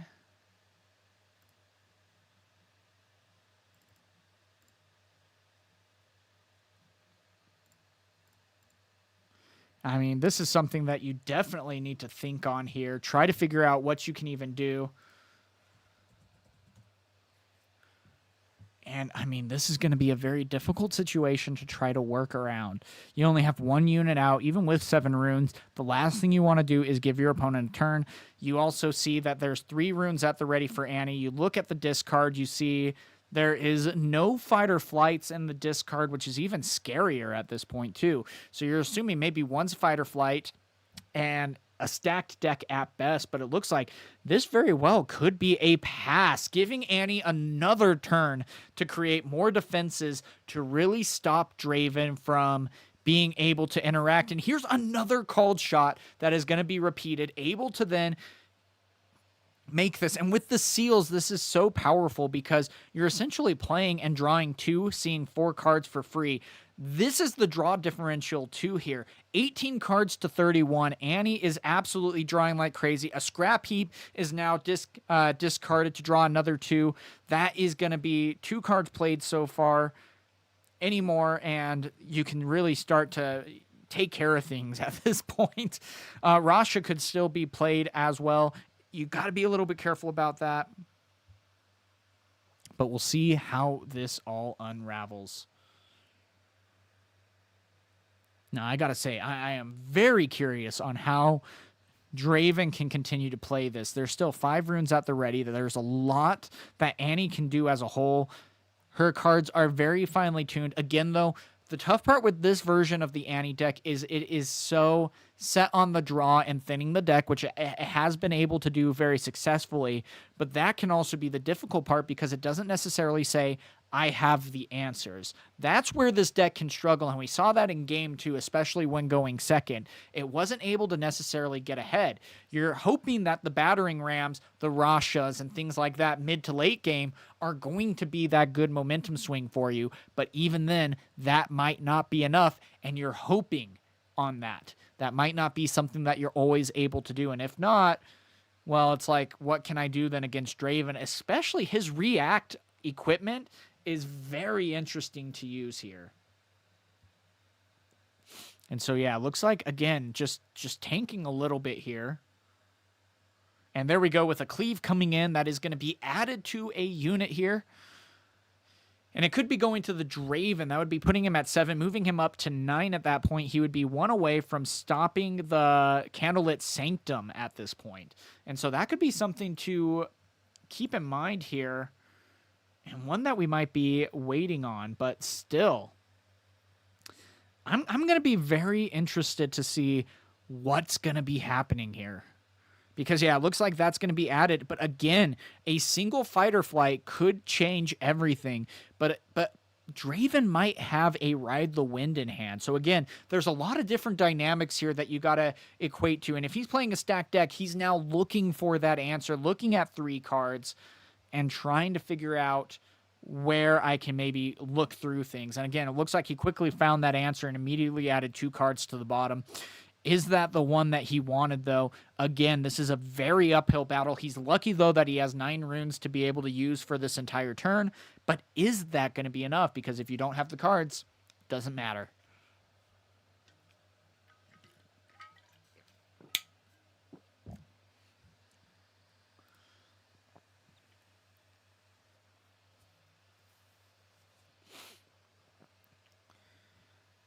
And so, yep, here we go. Immediately moving into the battlefield, Draven can activate his ability, sacrificing a rune to go up to 9. And that's going to be the thing that activates first. So he has to make that choice. And then if there's a fight or flight, or fight or flight, instead, though, it's going to be a rebuke. So immediately utilizing that cleave is pointless because the rebuke is just so powerful. Yes, that was a lot to ask, requiring 2 power to be sacrificed there. And that's going to be a trade for a Nocturne for a Noxus Hopeful. That's very telling to me because even with 7 cards left, or 7 runes left, he didn't stack anything on that, meaning that he has no equipment, or really anything else. I mean, you can start a new chain at that point if you have any actions. And it looks like the Kais is going to be coming in. But again, if you're giving Annie another chance at being able to get things moving, that's going to be scary. So it looks like he is going to pay for this to be accelerated.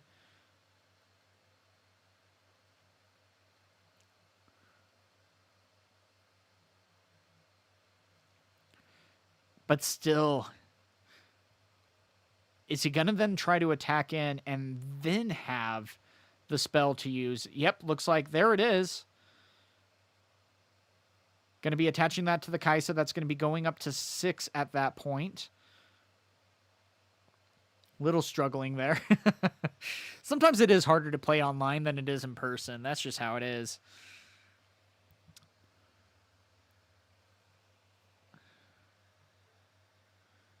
And so, yeah, this is going to be really interesting to see how all of this is going to unravel here.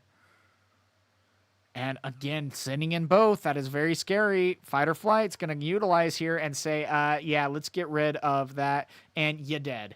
So again, that's going to be another Nocturne trade, which is fine. But then you are going to be seeing Annie go up to 7, have the ability to rebuild their defenses, essentially.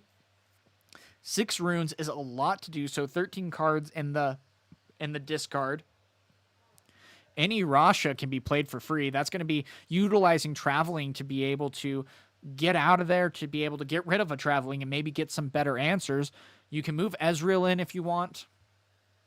But still, even with Draven only having 3 cards, this is a 7-0 right now. I mean, if you would have told me at the beginning of this match that there would be a 7-0 Annie versus Draven, with Annie being the one ahead, I'd be a little like, I doubt it. And that's been one of the biggest questions of this meta. Does Annie still have a place? And with 6 runes up, Annie is saying, come at me, bro. What is this going to be then? And what answers? 9 runes. And you still have Overzealous Fan. You can't forget about Overzealous Fan. That's still going to be a great answer to immediately push whatever you attack into back. But it's like, gosh, what are you going to be able to do here? How are you going to be able to get back into this game? And that's going to be a good question. That's going to be something to, try to figure out. And it's like, if you did have another 2-drop, it might have been useful to play it. Maybe even having the Traveling go into the Reaver's Row, because it's going to get readied up anyway. But I totally get it. So yeah, it looks like he is going to be going over here.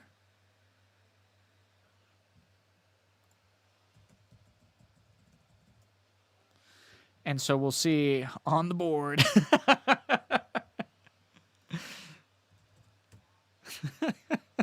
I love that.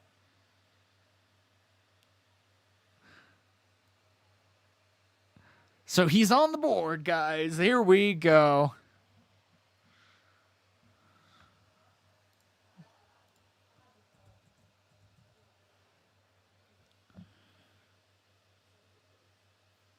And so, yeah, we'll see how this will continue to unravel as, again, trying to find those answers. But that's going to be the biggest thing is the Draven just wasn't able to get established on the board fast enough. And so it slowed him down so much. And then if Annie's able to establish the board, then have the fight or flights, then have things to be able to really make it difficult for Draven to do anything, it's like, I'm done. I can't do anything. And so, yeah, it looks like this is going to be it at that point. And so, I mean, just an absolutely great answer all around. And that, I think, is going to be game. We'll still watch this be played out. We'll see what answers there is able to be had, but it very well might be just a Forerunner played into the Candlelit Sanctum. Not necessarily. I mean, even if he had to ride the win, that'd be kind of cool, but it would be nowhere near enough with the runes, unfortunately. So, and even still with 6 ready, that is going to be something so difficult to try to get around. And again, this is the power of Annie, and this was the good debate that we had going on, because it was like, well, does the 2 extra runes a turn make a big enough difference, or does the card draw on combat make a big difference? And it's like, yes, both are very powerful, but I think the biggest question is, when Annie is going second, where is her power? And it looks like there is going to be a revealed hand there. 2 last rites in hand with a Rebuke, Fight or Flight, and even another Battering Ram. And then with that, Treasure Hunter and a Draven in hand with Overzealous Fan, and Hard Bargain. So yeah, guys, that is going to be it for game number 2 as Annie takes down Draven. Really fascinating to see.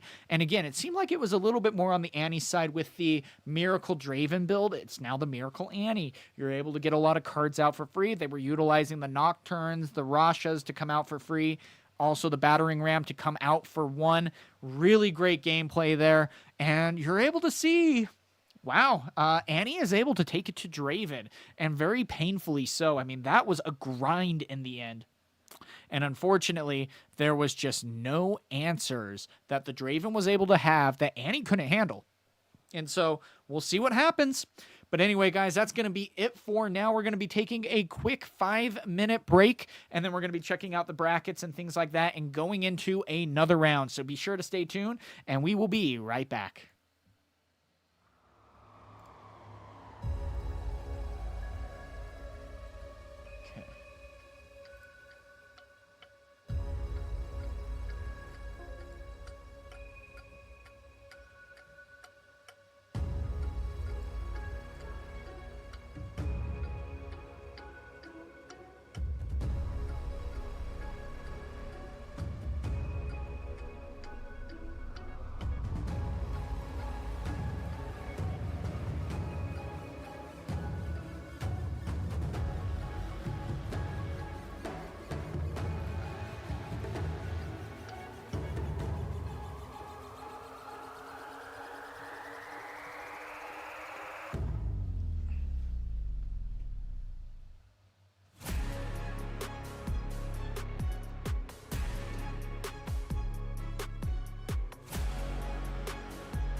You cool if I cast this one? Cool.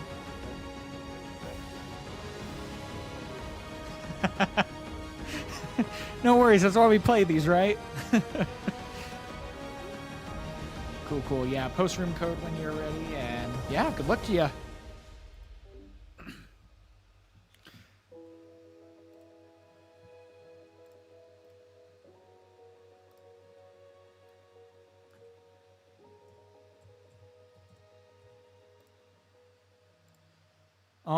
Alrighty, here we go, guys. There's a lot to be seen here as we are moving fast. I mean, we're already going into round number 3. Now, for those of you wondering, this is going to be interesting to see here because, wow, here's what the standings are looking like. We have a lot of really interesting wins here. Tera was able to defeat Too Lazy, which was a really good matchup, which we saw that. We can't. There's only one guy casting this, but still, on top of that, we also are going to be seeing Too Lazy versus Game Slayer in the next one, and these are going to be the standings thus far.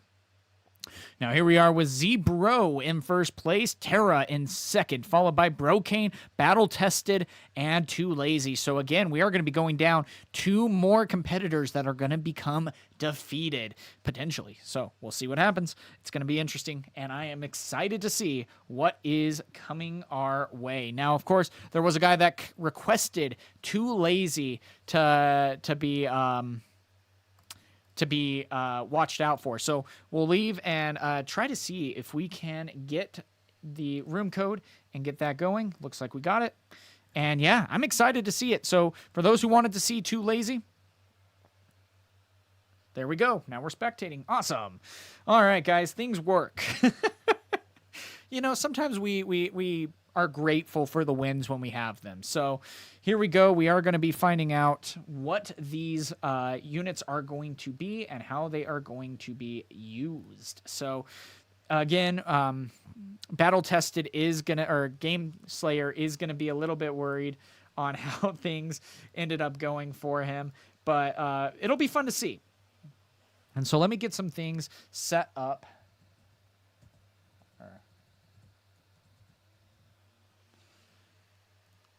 And we will be started here soon. But anyway, hope you guys are enjoying the tournament so far. They are currently going through and starting their mulligans, and then things will get going. So a lot of really fun stuff to be able to be seen here. I'm getting excited for set 2. And I'm going to wait and see what ends up happening. So here we go. Let's get over there. And we are here seeing some units that just haven't been flipped up for us yet. Oh, we jumped too late. Let's see. Nope. So, but it does look like an Azir, so that's good at least. So player 1, let's go Azir. Sorry about that, guys. I forgot what the fix was on that, but we're not going to be able to necessarily see that with a Kaisa coming out. And then Draven. Okay, thank you. I hope they all don't see it.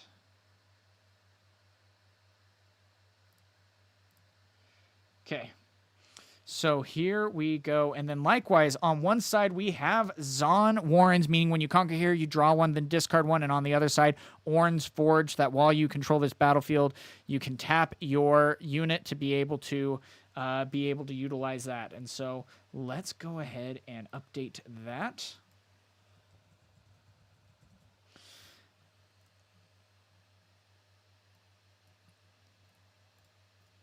And I'm really excited to see how all of this is going to be underway.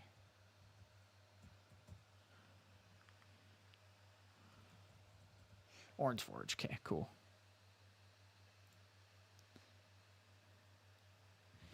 Oh, had to put the black bar over? I think it's just put a black bar over their hand. How do you make a black bar?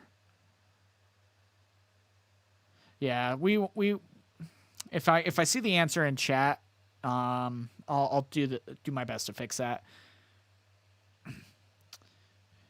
Yeah, I don't know how he did a black bar on that, though. That's the hard part. But regardless, we at least know that it is an Azir versus So he can auto-equip Trinity Force here because it comes in with Weapon Master. That's one of the biggest things about Azir. So you play out an equipment, then you can tap to add 1 in this case, and being able to do so will then allow you to, boom, just add another equipment. So this is going to be a good stand here. Already we see that the Azir is going up 3-1 versus the Draven. And so this is going to be fun to see what might be on the map here. Draven's going to need to get some answers. I mean, having a Vi coming out in turn 1 doesn't necessarily feel good, especially for the sacrificing of, you know, a rune, trying to pay for that power cost, especially early in the game. It can really set you back, and you're seeing now a rune differential, which next turn is going to be 5-6. So the Azir is already looking really good here. Going to be instead equipping over the, gonna be adding the Trinity Force over to the Aurelia. And she's a really interesting one too, because not only does she have Deflect, but when you choose or Ready Me, give me +1 might this turn. So the Vi is gonna be utilizing her ganking to immediately move over to a battlefield. And just like that, we are going 3-3.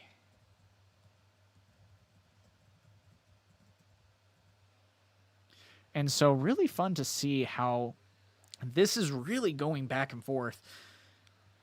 And again, an overzealous fan is going to be played, and another Vi is going to be coming out too, but there are no red runes out for this Draven player, and that is it a Jax? Yeah, it is Jax. Sorry, I'll get that changed. Thank you. There we go. All right, thank you. But yeah, that's going to be a big difference maker. So a lot of equipment there. Sand creature tokens are able to be utilized, and yeah.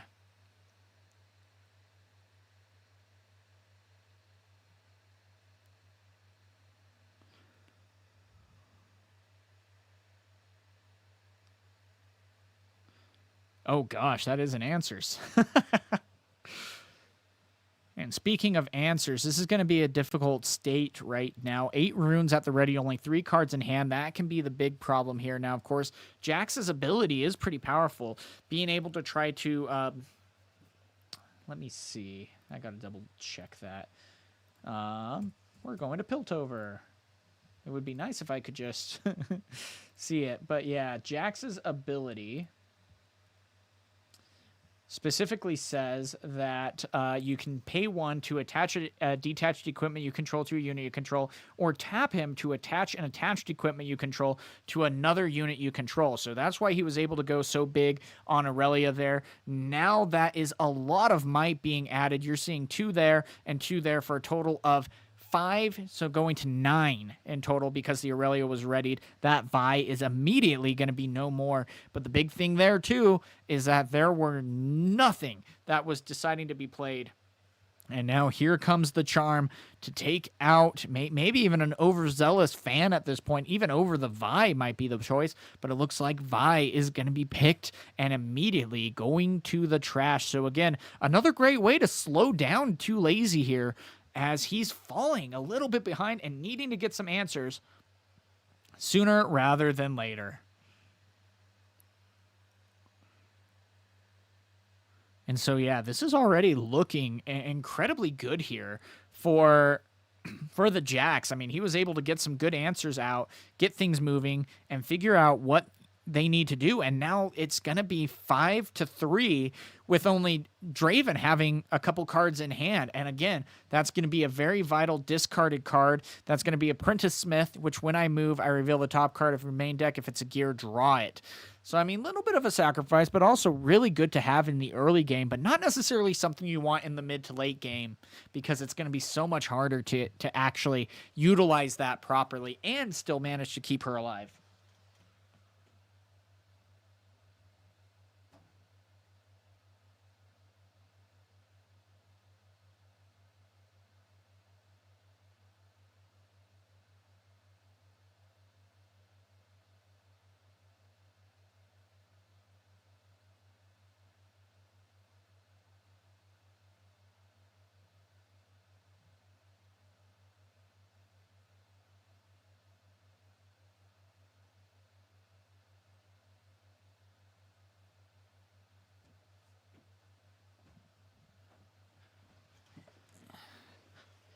And so again, though, what are we going to be able to do to deal with this board state? The biggest thing, though, no cards in hand for the Jacks. That's one of the scary parts here.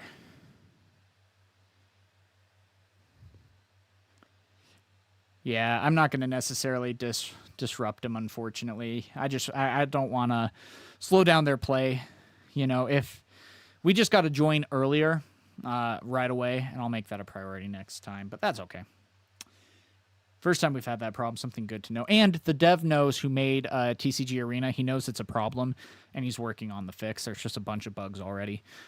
So still going in and then discarding a hard bargain. I mean, rightfully so. That's going to be a good option there, especially when there are not necessarily any cards in hand. You don't have a whole lot that you need to worry about in this case. And so great answer there on trying to discard that and get your hand figured out here a little bit. There's going to be a seal that is going to be coming down and a battering ram to be able to add 5. So again, you're seeing this Miracle Draven trying to come down, but again, you got to somehow take care of that Aurelia, and I mean, with that Trinity Force, that's going to be another one that is used, and then for the 8th point, that is going to be the game as the equipment is added to the Aurelia. That is going to be adding 3 because of her ability, yeah. And so, so that is gonna be the game, and a great job there from both competitors. But man, Jax was able to actually get some things moving, and the Draven was moving a little bit too slow. Now, I was watching Challenger TCG's video where he was training the guy who I believe won the Italy tournament that made this deck so big. And it was really interesting because in the video, he said that there wasn't necessarily a whole lot of... It was a very complicated deck. That there are so many lines that you have to worry about, and you can go in so many different directions that you need to have the games under your belt to know what you need to do. And then it's also really cool because in the video, he does actually a training session with the guy himself, and walks him through each decision. When he does the called shot, he's like, all right, seeing these cards, I'm picking this because of this. Very informational video and a great one to look at. And so anyway, that was a great round right there from GameSlayer. We saw Jax just take down a Draven. We are going into game number 2. The side decking, though, is going to be very important. And Draven now going first. It could be a very big difference maker here as we go into game number 2. There we go. Now we got everything up in this case. So now we have everything up and proper in its place. The hard part with Jax is that, again, the card draw might be something a little difficult to come by. Yes, you can still run the disciplines and things like that, but there are still things that you need to try to utilize properly here, and that can sometimes be a little bit difficult because if you run out of cards, you're just in trouble. Likewise, we have the Rockfall Pass, which is a new battlefield from this next set that specifically says units can't be played here, and then Targon's Peak to be able to ready 2 runes at the end of your turn after you've conquered, and that is only after you've conquered. You don't get to just ready them every 2 runes. That would be every turn. That would be absolutely crazy. But really cool to be able to see both of these as a Traveling Merchant is found. Again, last time when the Vi was utilized here, that was really tough because you already sacrificed so much in this case. And still, you're seeing now such a shift already in momentum. You're seeing the scrap heap being discarded from the Traveling Merchant moving. And then on top of that, you're seeing an Ezreal. There is a lot of card draw right off the bat, and that can make a big difference. And Rockfall is a very interesting choice. There's not necessarily a whole lot that you can do, but when your opponent does take over the battlefield, they can't play units there to back them up. and so you have to play them back to base, and I think that's the big reason why they decided to utilize that. And so here we go with the Jack's going to be able to activate and give the Brutalizer over, and then the turn that it comes in, it gets an additional +2, making this a 5 currently. But with 2 left, that's going to be a big thing. Now, they did draw the Bone Shiver, which is part of her ability. When I move, reveal the top card of your main deck. If it's a gear, draw it, otherwise recycle it. So that's a great find right there. No responses, though, with even 2 runes up. That is very telling. Very telling. I love that choice. Then we're going to be charming over the Ezreal, too, but that is going to be a hard bargain immediately coming out, saying, no way, I am staying. And that is that's a big choice. But then another charm coming in, and that Ezreal is no more. That is a big turn right there for Gameslayer, and a great response. Got the hard bargain out of the way and was still able to answer the board. Great job there. Too Lazy has a lot of work to do, though. Needs to be able to get back into this game. And very well might just be giving this turn to be able to build up the board. We'll see, though. And so there's the Fizz that is going to be coming down. Stack Deck is going to be utilized to look at the top 3 and pick one and put the other 2 at the bottom. Excuse me. Sorry. Breathing's hard. And so, yeah, this is going to be interesting to see then what they'll be able to do. Oh, yeah, he forgot the Targon's Peak ready to. Not that it matters. We'll let it slide. Especially as a caster, I let them play as they play. If they make mistakes or things like that, I'm not going to call them out because no one else is necessarily having that as well.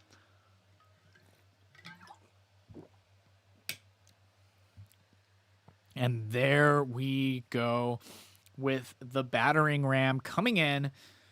A 5 might unit ready to attack and prove its worth. But again, you're giving your opponent, Gameslayer, a chance to be able to build up his board state. He's going to be pulling back a little. Again, when he's running now, he'll be able to check the top card of his deck, and if it's a gear, he's going to be able to draw it. So he's revealed the top card.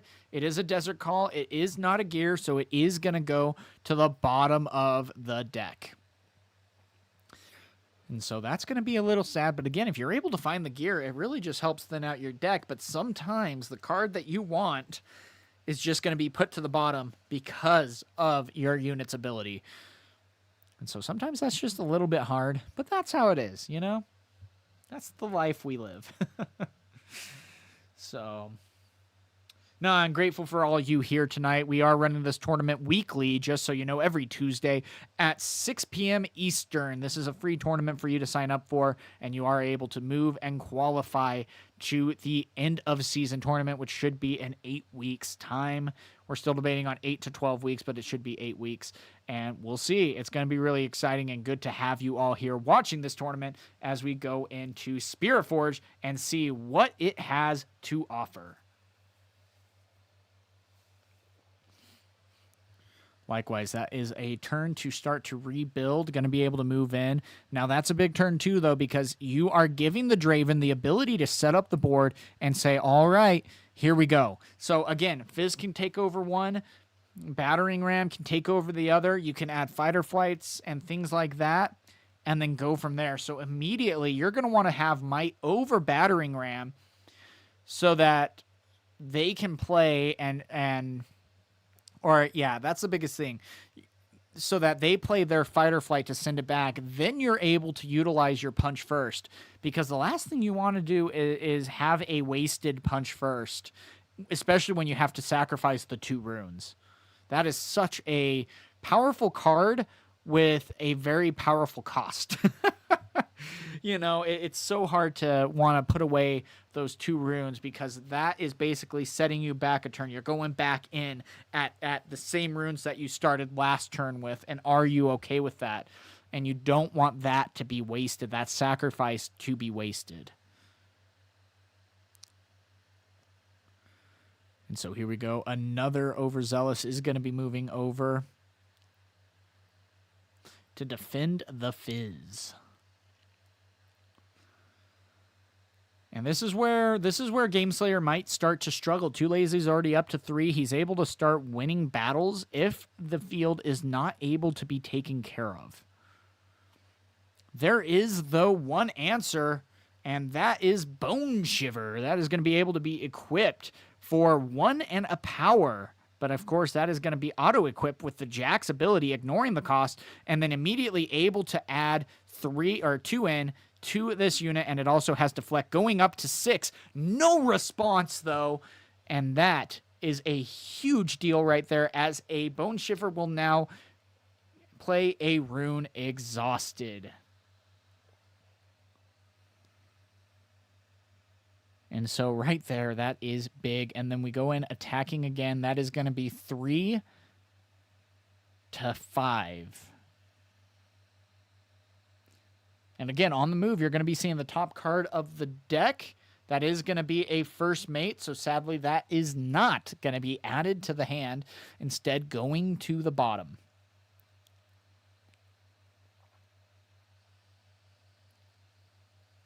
And now you're either saying, hey, we're going to trade, or, and trade as in like it's going into the fizz, or you're using the overzealous fan and pushing me back. That's the difficult point. And yeah, it looks like that is going to be a 1 combat. And that is a card drawn in response. I mean, that is going to be such a powerful ability that Draven is able to have.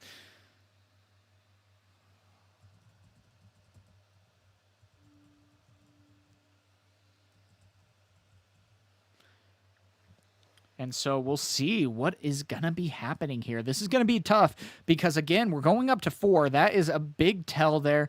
And 3 runes at the ready with 3 cards in hand for Jax is, I mean, it's like, here's the cool part about playing Jax and why I like it. Because right now, if you're sitting there as the Draven player, you're like, okay, what cards are going to be in Draven's hand potentially? And if you don't know necessarily the colors, you don't know what else is maybe going to be used here. But right there, oh my gosh, so many cards being played. We have a Rasha, a Battering Ram, and a Fizz that is being pulled back to base. And again, now they're passing. They're giving the Jax a chance to be able to build up the battlefield. 10 runes at the ready. And a big response here. I'm going to be curious to see what they're going to be able to do. The Bone Shiver taking over is going to be awesome. It is such a huge asset to be able to freely switch weapons with the Jax Legend ability. That is going to be huge, especially as you go for the Conquer. Now you get to channel another rune and be able to utilize things there properly. So that's interesting on what you are able to do. Going up 5 to 4, it is still a really close game. And this is the interesting part, too, because a lot of people are saying, you know, Jax is so powerful, and he is, or Draven is so powerful, and he is. But it's not like he is at least necessarily so far ahead. The thing that I worry about, though, is that we might have a lot of Draven players that aren't very familiar with the lines that are available to them. Or we have people who play against them that know how to deal with Dravens very successfully. And so when you go against a pro Draven player that has put in the work and has memorized and knows the lines for so many scenarios, that's a big difference.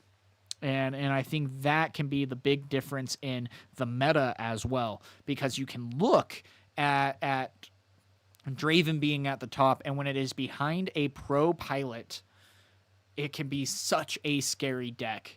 And I think that's going to be the more and more cards, the more sets that are added to this meta, I think that's going to be one of the biggest difference makers, is this game could become a lot more pilot skill than deck power. And I might be wrong about that. There is going to, of course, always be those outliers. For example, even Draven just being as powerful of a deck as he is. But still, I mean, right now we're seeing Gameslayer being able to take it to Jax or take it to Draven at this point and put in the work.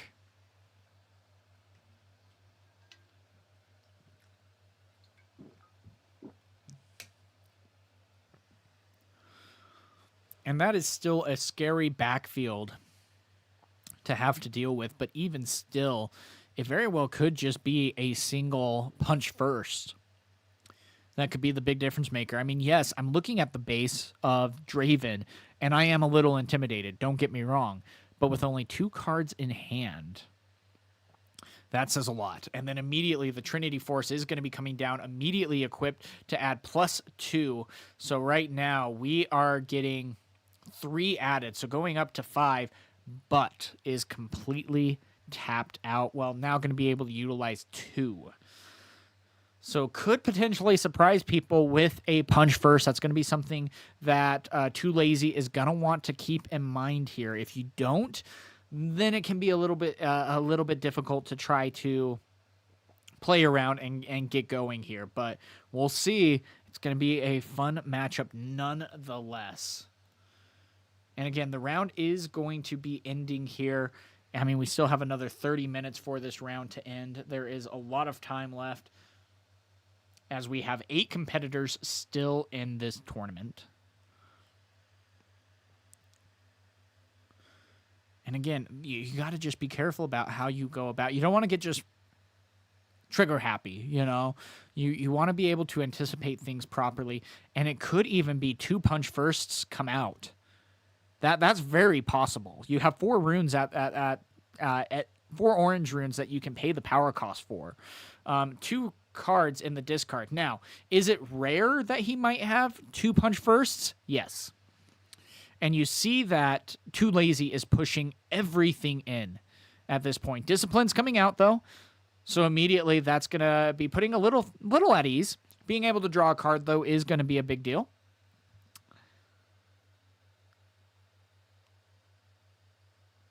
And that's going to be a big 1 combat, though. But still, that is a lot of units that are taken out. But still, 8 might that is going to be left. As a gold and a card is... No, as a gold is going to be made.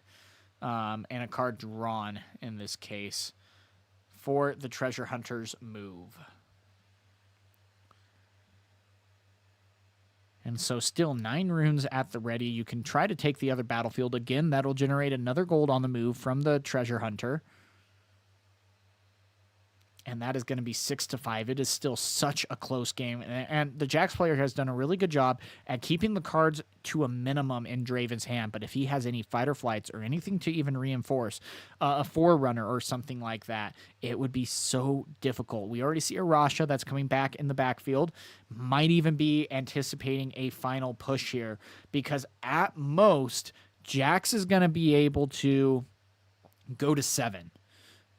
If he takes both. He only does need to take 1 with the Trinity Force, so that is something to keep in mind there. But even still, then you're saying to your opponent, you need to go then and take this battlefield, otherwise I'm just going to win. Actually been very fast competition so far, really good to see. And I mean, I am loving that we are able to see what Jax is able to do against Draven. Still, though, again, this is going to be a really big turn because it's like if I even am able to take a battlefield, I have 6, 12, 14, 17 might that is essentially coming my way next turn in a best case scenario. If there's even an equipment that can be added at reaction speed, you're going up 2 or 3 more at that point. Jax has a lot of cards in hand, though. That is going to be a huge push in 3, 4, 5, 6, 7, 8. 8-8. And again, can play at reaction speed, but you got to be careful because any fight or flight will just immediately push the Jax right back to base. And you got to really hope. Oh, but there is no response there. Ooh. You gotta love that. And then that's going to be taking both battlefields. So that's going to be good on dividing. And now is their own battlefield, Rockfall Path, going to be almost to their detriment, not being able now to defend their own battlefield. They can only defend on Targon's Peak. They have a lot of cards to be able to do so. They're going to be able to ready 2 runes at the end of the turn, but that still has a lot of questions on what can they do. Again, though, the saving grace is the fact that Draven will only have 2 cards in hand at the start of the turn. If he can avoid any card draw, then this game might be defensible for the Jacks. But we'll see.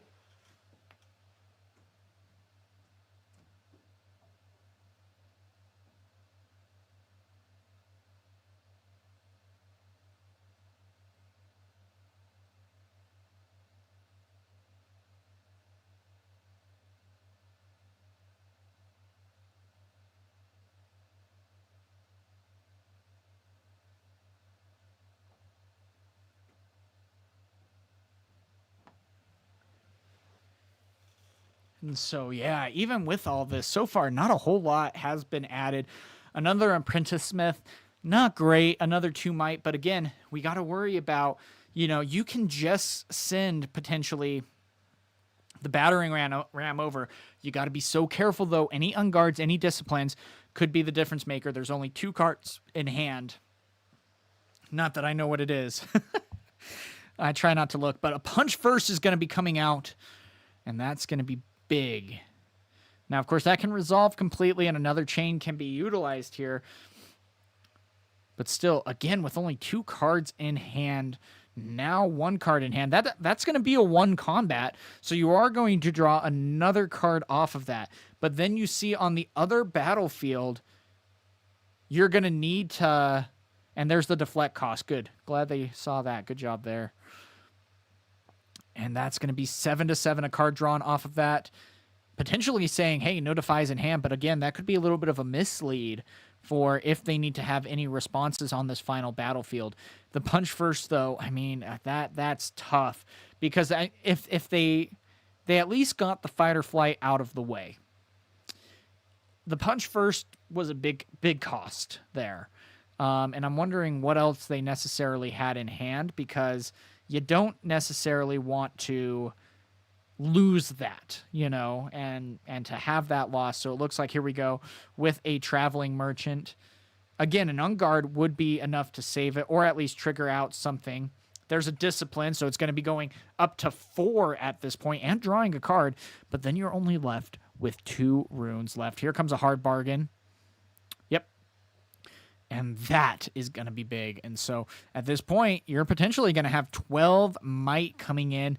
And what are you going to be able to do to deal with essentially 12 Might? That's going to be a good trade there, and a great hard bargain there to really slow down your opponent there. And I absolutely love what we are able to see here. But still, this is going to be a big difference maker here, because we need to be able to get around. But there's another Punch First. But the scary part is any other reactions here, any other things that Draven can do, and it's over. This is 7/7 Jax versus Draven right now. I'm excited. I don't know. Oh, it looks like that is going to be it. Wow, that is going to be it as Draven gets taken down by Jax. And again, this is a really interesting point to make here too, because the hard part here is, just like what TCG said, it can be such a difficult matchup for you to be able to know all the different lines. You see a stack deck, you need to know what you need to take. You get a called shot off. Cool, well, what do I take here? How do I get the combos off so I can most efficiently be able to build my board up and really take it to my opponent? I will say that the Miracle Draven that we just saw can be very difficult to try to pilot. We were able to see how he was able to build up his board and do a lot of work here, but the Jax just kept going and kept swinging and was able to get so many strong answers here. Absolutely love to see it. Now, with that being said, let's go ahead and take a look at the brackets. Now, so far, guys, we have a couple of people who have been reporting. Ghael Wins has a strong 2-0 win going against Shoop, which is a great job there. We still have Terrestrodon versus Z Bronson. Too Lazy just beat or lost against Gameslayer 2-0. So a great job there. 2 more games, and then we are going to be going into the final round. So great to see there. Now, of course, like I said, we still have 30 minutes left on the clock. That is a lot. Wow. Anyway, but with that, it's going to be fun to see how the rest of this tournament goes. We've seen some really good gameplay. And again, we still see that Terestrodon is undefeated. Same. Ghael wins is 2-1. But yeah, Jax winning against Draven is huge here. Love to see it. And again, you can't count it out. Again, like what I said, it can very well come down to pilot ability more than power of the deck. And so we'll see what happens. But yeah, the Draven just didn't necessarily have the answers that Jax was able to utilize. And again, even that unfamiliarity of the matchup can be such a big difference maker that when you go in and you're facing a deck that you're unfamiliar with, that alone can be enough of a disadvantage for you to then take it to your opponent. Really great job there. Love seeing this. And just an absolutely great matchup in general.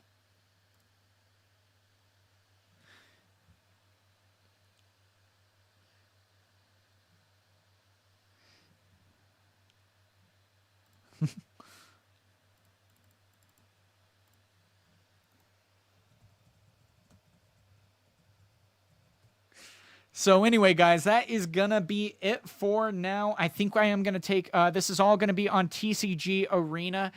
Tabletop Simulator has fallen away a little bit. They haven't updated it as frequently. And the biggest thing, this is a free client. So every week we are going to be doing these tournaments on Tuesday at 6 p.m. Eastern. These tournaments are free. If you want to learn how to play Spiritforged or just compete against a lot of really competitive players, we have Ghael wins here, who was in the top 64 with his deck in Houston. We also have Tera. We have a lot of really big are really competitive players here. Really great to see. Battle Tested TCG, love to see him here too. Really cool. And can't wait to see. Anyone can actually end up playing in this tournament, so feel free if you do want to join. Again, like I said, we run every Tuesday at 6 p.m. Eastern. Join down in the Discord below. We will post a sign-up link every week, and you will be able to then join and get that going. So, with that being said, I am going to be taking a quick break, and then we are going to be coming back to you guys. We won't watch another match in particular, but we'll be able to still talk and figure things out. So if you have any questions or anything like that that you would like to run by me, feel free to ask, and I'll be back in about 2 minutes. We'll see you soon.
Alrighty, guys, here we go. Let me double check a couple of things. We need to make sure all stuff isn't reported just yet, but welcome back and good to have you all here.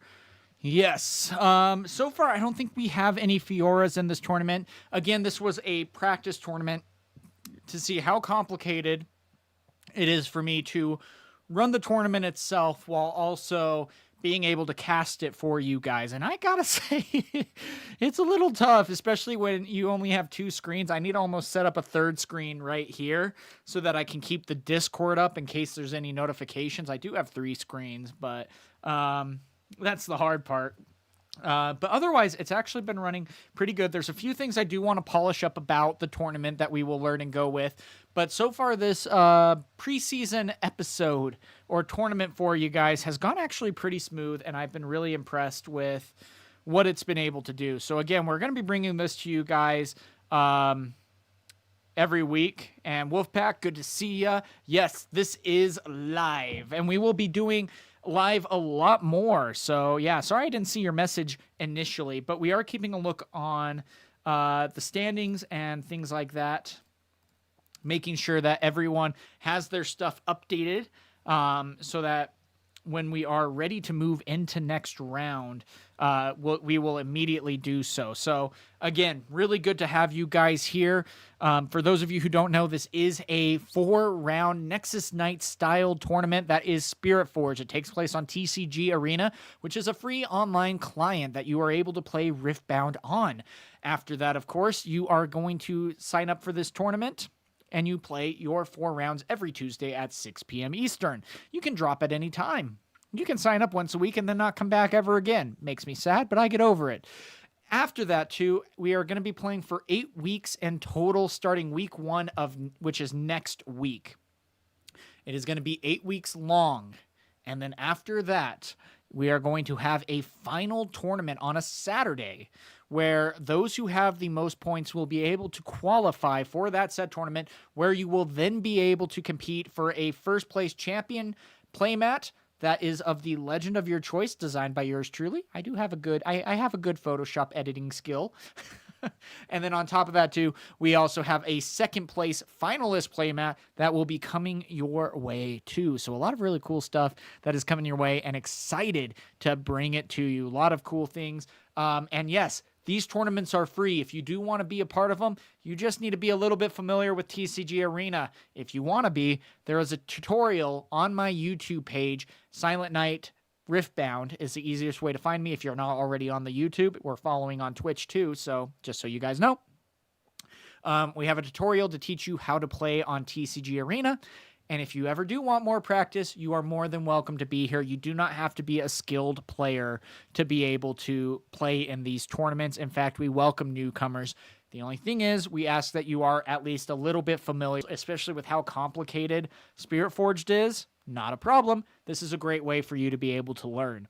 And, starting to play Spiritforged can give you such a leg up, especially when we start doing pre-release events coming up here pretty soon. Local game stores are going to start posting that, and that's going to be an absolute blast. I'm looking forward to that. So again, we are still waiting for Tera and Battle Tested versus Brocane, and then we're going to be going into the final round. So we've had some really interesting games so far, though. We saw Annie versus Draven, and Annie taking down Draven. Awesome. That's cool. And then we saw Rek'Sai versus Sivir. And that was really interesting. Ghael ended up actually beating Sivir and has had a pretty good showing so far.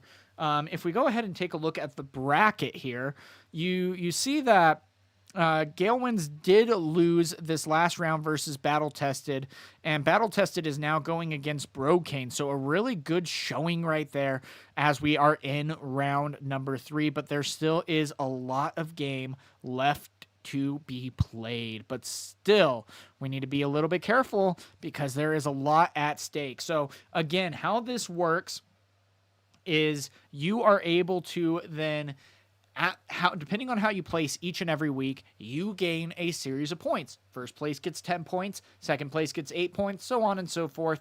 And even just for showing up, if you are not in the top 10, that's perfectly fine. You get a point for just participating. So really cool to be able to see that. And again, it's all for qualifying in your placement for the final season tournament. So really big deal there. Can't wait to see how all of that plays out.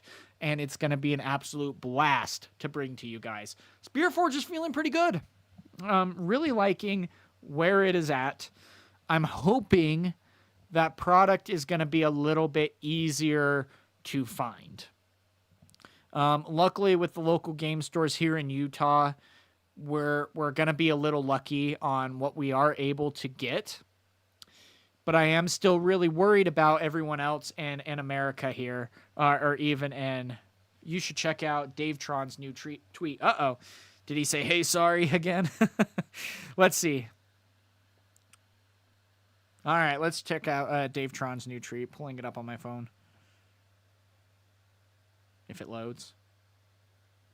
No, I don't want to subscribe to premium, you jackwagons. All right, all right, let's see Dave Tron. Okay, guys, I'll read it out loud. As you saw today, okay, here we go. Show thread. We're reading the whole thread. Let me pull up everything. Make sure that we're okay all around. All right, as you all saw, Spiritforged pre-orders went fast today. We know it was a frustrating experience for all of you. Overall, we saw two major issues. First, even with 50% more product than Origins, we still did not have enough to meet demand. No, of course not. Second, the sales process was overwhelmed by a mix of real traffic from Riftbounders and bots. We're in the process of canceling all fraudulent orders. If you're a real player who placed an order, your order will remain valid and it will still ship. To prevent bots from cycling back in and claiming that inventory again, we've paused pre-orders. Our priority remains getting Riftbound cards in the hands of real players as quickly as possible. We're working on a new plan to reopen a significant amount of Spiritforged pre-orders to give players a fair and stable way to purchase cards. We'll share details as soon as we have a clear path forward. Here's a bit of more background on what happened today from our side due to the volume of traffic created both by legitimate purchases and bots. Our prevention was slow to take hold and unfortunately resulted in a rush of fraudulent orders placed by bots. You might have seen fluctuations in items going in and out of stock, which is what happens when orders are canceled by an anti-bot measure our e-commerce site has in place, and someone tries to purchase that same item again. Some of these fraudulent purchases got through, though even if they weren't canceled by the anti-bot measures, we're still able to detect them. We'll continue to thoroughly investigate the situation and implement proper solutions to reopen pre-orders as soon as possible. We're almost there, guys. Don't worry. Our team is made up of core TCG players and fans. We know how frustrating it is to feel like you didn't even get a shot at getting cards. We don't have all the solutions, and it'll be an ongoing process, but we're deeply invested in improving here. We'll keep working and taking your guys' feedback along the way to ensure we're delivering the best experience possible. Okay, that's good to see. I do appreciate that, and I'm curious to see what else is going to be coming our way. I do got to watch for the clock timer. We still have 10 minutes on the clock, so we're good. We're still now waiting on Battle Tested and Brocane.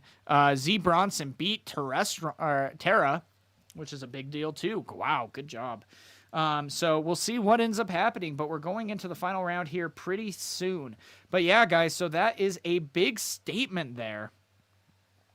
By Dave, and I get why a lot of people are frustrated.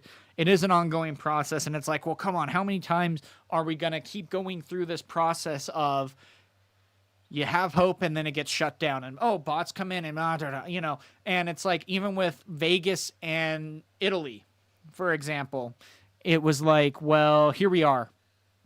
That's great. Yay. and the bots got in. Now, of course, they did say, hey, bots got in. Their orders are now locked because you can't change the names anymore. So it is still reassuring that they are fixing these things, but it is a lot. It really is. And so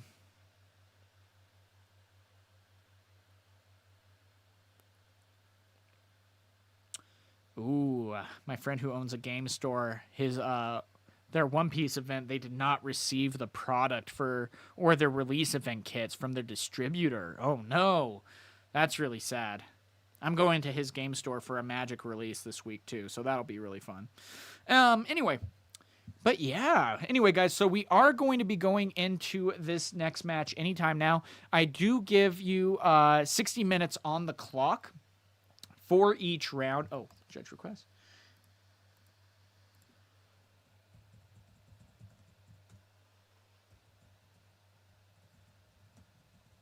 Okay, so Too Lazy is dropping. Okay, so let's get Too Lazy and drop. Okay, good. He is out. All right, and then otherwise we have...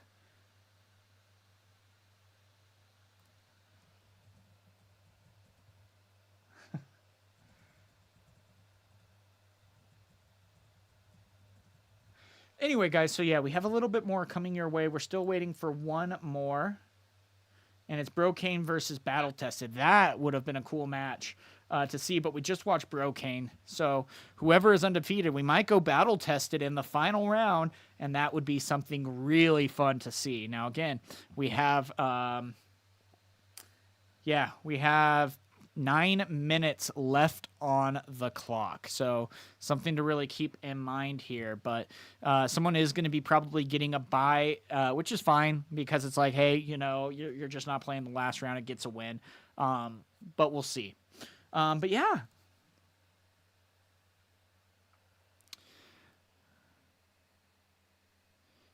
So anyway, I'm really curious, and I'm here's the thing, too. I get why they're wanting to play so much product online. The hardest part is, though, there's just so much demand. But again, it's either like, do you want that demand to be online? Or do you want that demand to be in game stores? And if you put it in game stores, it's going to be spread incredibly thin.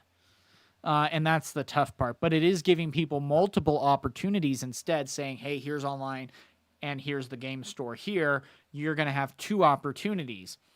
Today, though, did not feel like an opportunity, but I'm glad that they're saying, hey, we know what the problem is. If you look on eBay right now, you're able to see, and it was immediately after the sale, they immediately put the Spiritforged boxes on eBay.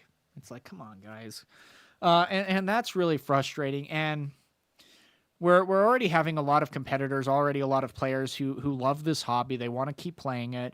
And, you know, we have the FOMO where it's like, well, am I even going to be able to get product? Am I going to be able to get through this? And it's like, I don't know, you know? And the difficult part about Spiritforge here is, are we able to get our product? Yes, no. If not, well, what are we going to be able to do then? Because, boom, here we go. We have a big regional in Italy, big regional in Vegas. And so immediately, all those competitors are already going to be going for product. So if you're not able to get your box, well, the cheap cards are going to be cheap. That's fine. But the chase cards are going to skyrocket. And I'm really worried about the prices for the first few weeks. I'm almost done. How was your talk with Shayla? Oh, good. Yep, so I'll be done here soon, and then we'll watch some Stranger Things, okay? Caitlin's cooking tonight. Yeah, I know. That's why we always eat at 7, because she's cooking. Yeah. Okay, I love you. Alrighty, so yeah, we're looking good, though, guys. And again, another 5 minutes. But yeah, if you guys have any questions, concerns, or anything like that, go ahead and let me know in the comments. Otherwise, I will just ramble a little bit more. It is better than staring at a screen that says starting soon. Aw. Wait, why aw, Tera? What's wrong?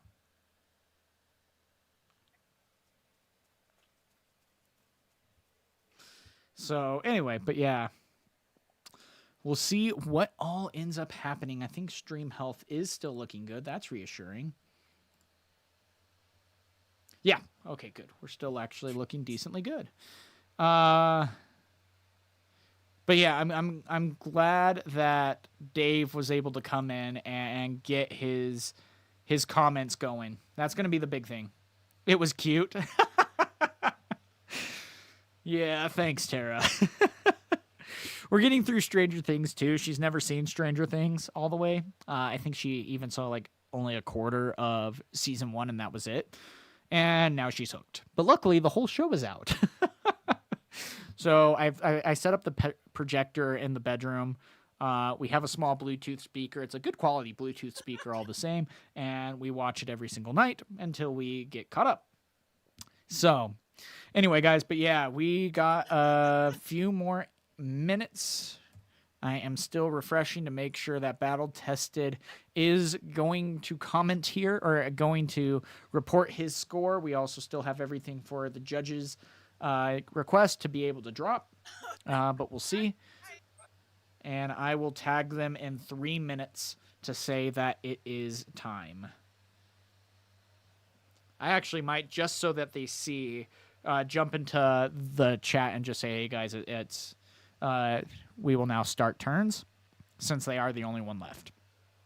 But yeah, anyway, thank you guys so much for being here. I'm gonna be curious. There was a lot of angry people today, and so we'll see how all of that ends up playing out. And I'm gonna be curious to see what we're gonna be able to do with all of this, because you know, you've throughout the entire duration of Origins are not necessarily digging yourself a hole, but really putting yourself at odds with your fan and player base. There's a lot of people who just want to play this game. There's also a lot of whiners. Things to keep in mind there. There's a lot of people who, no matter what you do, will just never be happy. There was a guy on the Facebook Riftbound group who was even just on Facebook. He was complaining because he's like, I can't even get product. Woe is me. I wasn't able to get Origins booster box even in Wave 2. This game I just can't play at all. And we're like, dude, prices are super low. What do you mean you can't play? You're like, why aren't you just like looking for like getting bulk at your local area and then buying the cards that you need? Prices are low outside of like a few outliers. You know, and he's like, I don't. So, you know, there are still complainers, but a lot of this is very valid with how people are reacting to all of this. And so, you know, I'm really hoping that they are able to bring back the faith into the community, because it has been strained. I don't think it's necessarily been broken. They've done a good job so far. We've already seen waves be sent with Wave 2 in particular. I mean, that's why a lot of these prices have come down so much, to where now we even have like a 1,000-tail Watcher, instead of it being $40, it's now at $24, $23. That's really good. Again, though, the community loves to chase the hype, and oh, look, Draven's really strong. This new Draven deck just absolutely throttled this player, and look at what it was able to do. Whoa! And oh, its main card was Seal. I need the Seals. And they went and grabbed it. And of course, yes, there are always going to be those outliers. I make a video every single week talking about the market and where the trends have been. And we track it every single week. And it's really interesting to see how all of that is being utilized here too, because that's going to be a big factor. Anyway, it's really fun. Really fun. Alrighty. Okay.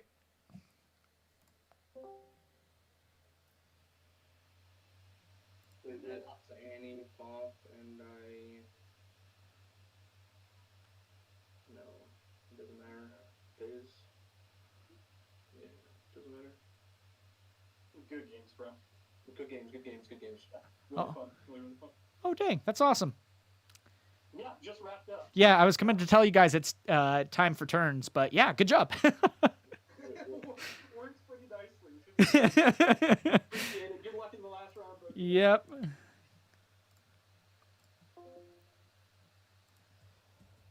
All right, here we go. Last round.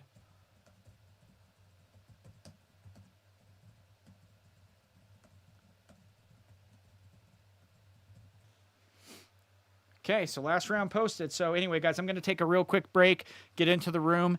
Looks like we are going to be watching Battle Tested versus Zebro. So that should be really fun, but stay tuned.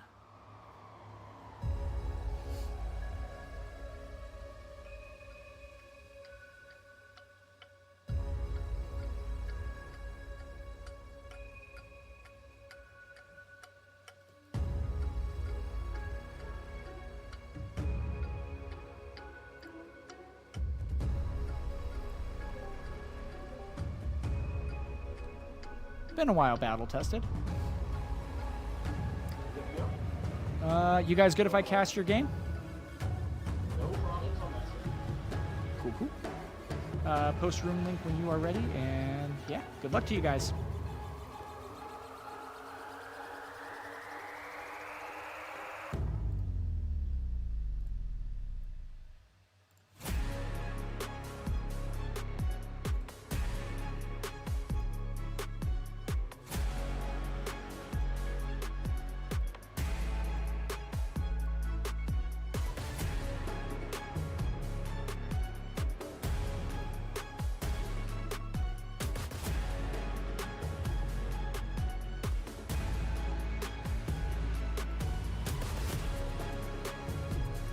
Yeah, I knew it was a hot mic. I didn't care. There's not necessarily anything to hide or, things like that.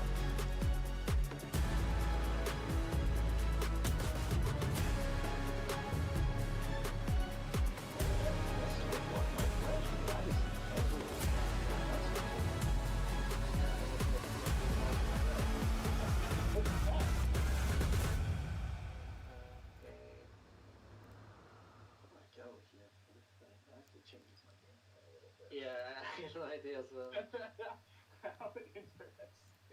I think it's just this first every time. okay, let's Oops. so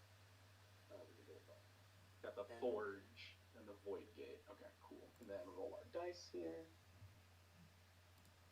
Got a 13. Nice. I will choose to go first. Best of luck. yeah, it's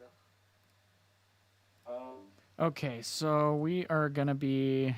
Sorry, it messed us up a little bit.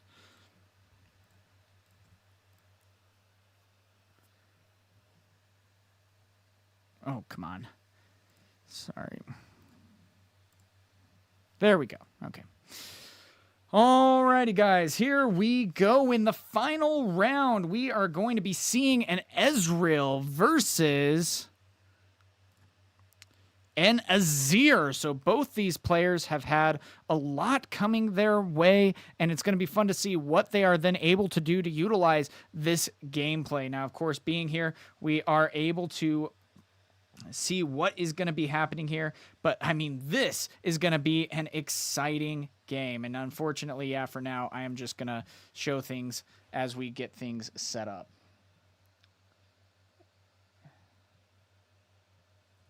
Oh, gosh.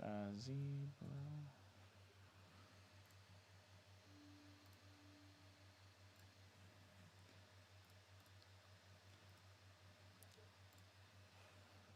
So anyway, this is going to be a really fun match, I think. And it's really cool to see that both these players have done so well here to be able to make it to this point. And so I'm going to be curious to see what is going to be able to be responded to with both of these competitors here, because, I mean...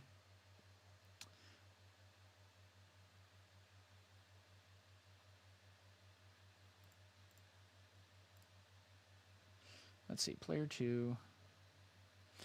We'll get better at this as we keep it going. And so, yeah, that's going to be the hard part, though, is what is Azir going to be able to do against an Ezreal here? And the fact that you're able to get things moving here pretty quick, and especially the end game, is going to be something really interesting that both players are going to be able to utilize. And so, again, this is going to be a very big difference maker on who can get ahead, but Ezreal's card draw could be playing dividends for this match. So likewise, we have also even like the Void on one side. I forget what it's actually called. And then Orin's Forge on the other. So being able to equip stuff for free when you own it is a really big difference maker there.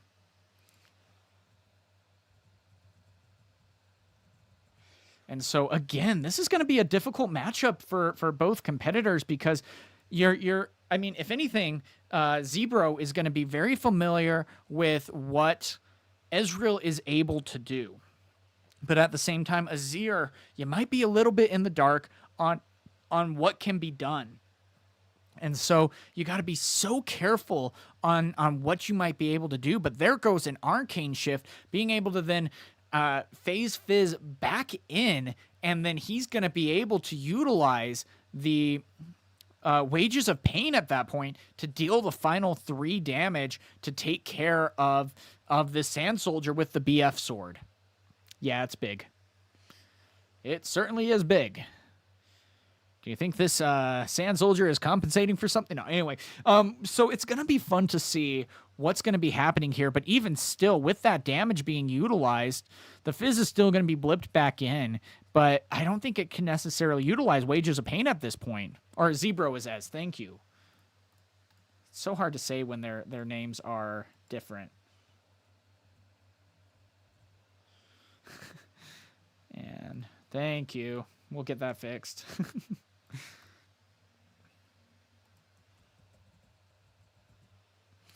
And so, yeah, I'm going to be really curious to see how all of this is going to come to fruition. Because, again, when you do have a lot of equipment to be able to utilize here, it can be very difficult to defeat an Azir deck because they can just keep swinging and swinging and swinging. And I'm going to be curious, though, with what we're going to be able to see. I mean, Ezreal right now doesn't necessarily have a lot of answers to be able to utilize. Now, here we go again with another Arcane Shift. That's going to be able to deal 3. That's going to blip the Fizz back in. And then now the Wages of Pain is going to be able to be utilized to again remove.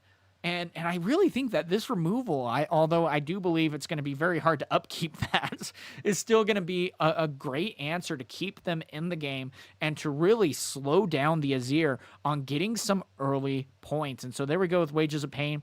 Another gold token is going to be created, and that's going to be a big difference maker. And Wages of Pain is such a good card, even just for the fact that it can be hidden is such a powerful ability.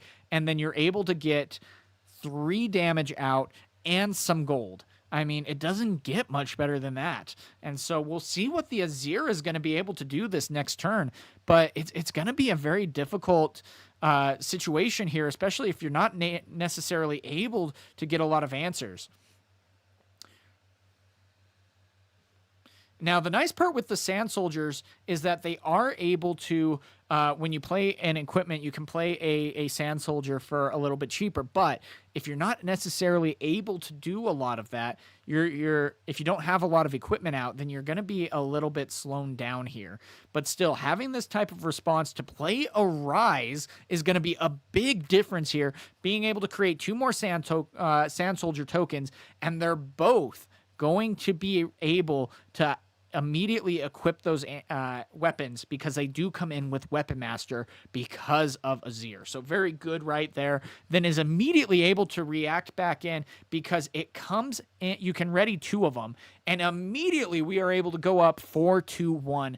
And this is why Azir can be so aggressive. And I can't wait to see what Ezreal is going to maybe be able to do to respond to this, but only 1 card in the discard. It's going to be difficult.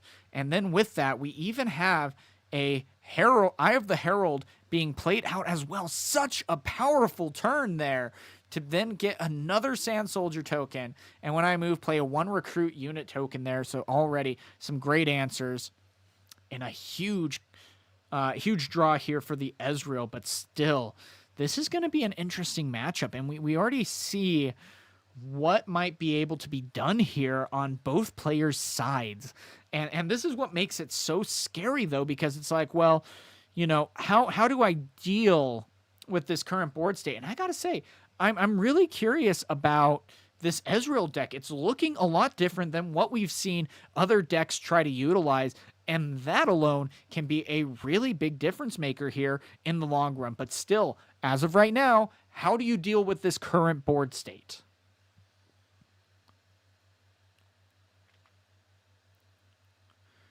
Yep, and so right there, immediately then being able to play a beast below. And when you play me, return another friendly unit and an enemy unit to their owner's hand. So you can play Fizz back. Next turn, that means you can also even get out another stacked deck at that point. And essentially for free, because, I mean, you already have two of the gears out in this case, but instead is going to be picking the unit in the backfield. So an interesting option right there. But is preparing for a pretty big turn on this next set. But at the same time, you're giving the Azir the ability to defend. And that's scary in and of itself, especially when now you're seeing, hey, here's a lot of equipment coming out. And if you decide to create a lot of Sand Soldier tokens, they can come in and immediately be ready to go. That is scary. And then if you do even get out the Azir itself, when it moves into a battlefield, it can take any number of units or any Sand Soldiers with it. So that's big. And this is the insanity that Azir can sometimes utilize, and why you got to be careful with how you go about this. And so I really love what we're able to see here, what they're able to do. And right now, though, I mean, these players are both undefeated, if I remember correctly, and so to be able to do so is a really big deal here.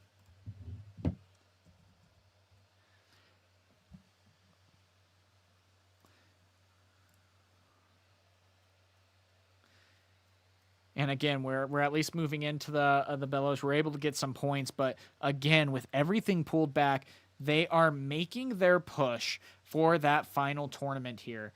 And right now, yeah, currently Zebro and Battle Tested are both 3-0. So it's really cool to be able to see all of these decks. But there comes a Downwell, which is returning all units and gear to its owner's hand. Is that what is going to shift the tide? That was a very big turn here for the Ezreal. That really slowed things down. And now they really got to spend the turn almost just building back out their field and being able to play things like the Azir to make another Sand Soldier token. But instead, they are going to be using the Arise for the final 2 points. They had enough to be able to go into game number 2 just like that. Great job. And wow, that's the signature spell of Azir. Downwell cleared the board, but being tapped out was just like, all right, if that's how it's going to be, my turn, cool, Arise. By the way, I have already 2 gear out. Boom, I can ready them, move in for the final 2 points.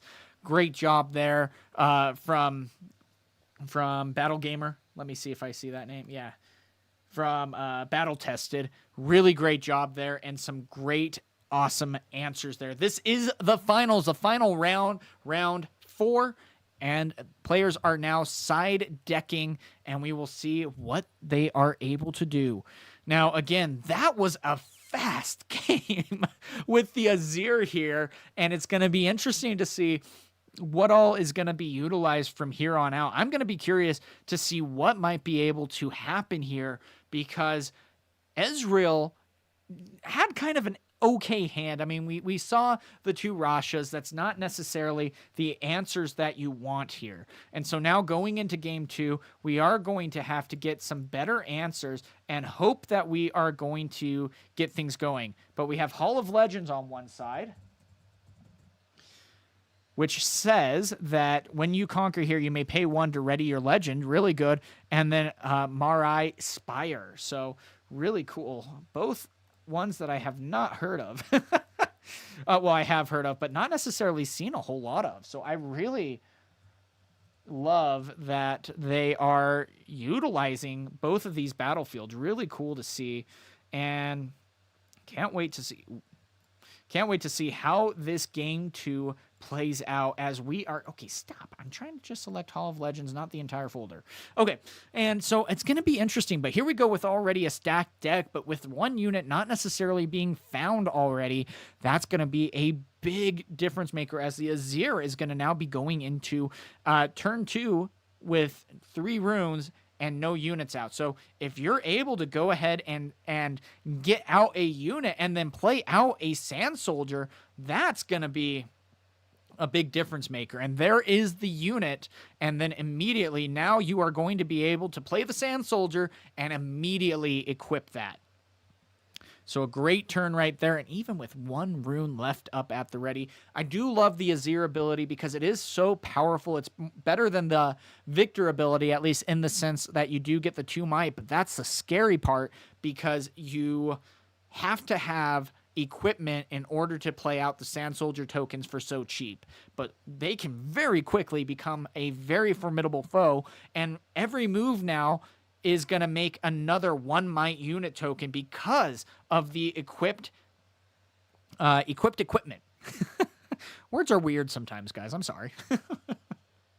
So I really love here. Again, now comes out another Sand Soldier token. It's going to immediately get equipped, go up to 3. It also has tank, and you're building up your backfield. And again, this is the difficult part, though. Azir needs to be able to maintain card draw, something that Ezreal doesn't necessarily have to deal with or worry about. But that's going to be the big thing. If we can maintain the card draw, Azir is such a strong deck and one to be watching out for. But again, any gear destruction, anything that can really take out the momentum and remove that utility, it's tough. It really is. And so we'll see what ends up happening here. But again, another 1 is going to be tapped. Ready the Legend. Going to play 1, immediately create a Sand Soldier token because the parameter has already been met by playing out a gear or an equipment for the turn. So great job, great answer there. And we will see how turn 3 goes for Ezreal, but already this is looking like a pretty scary board.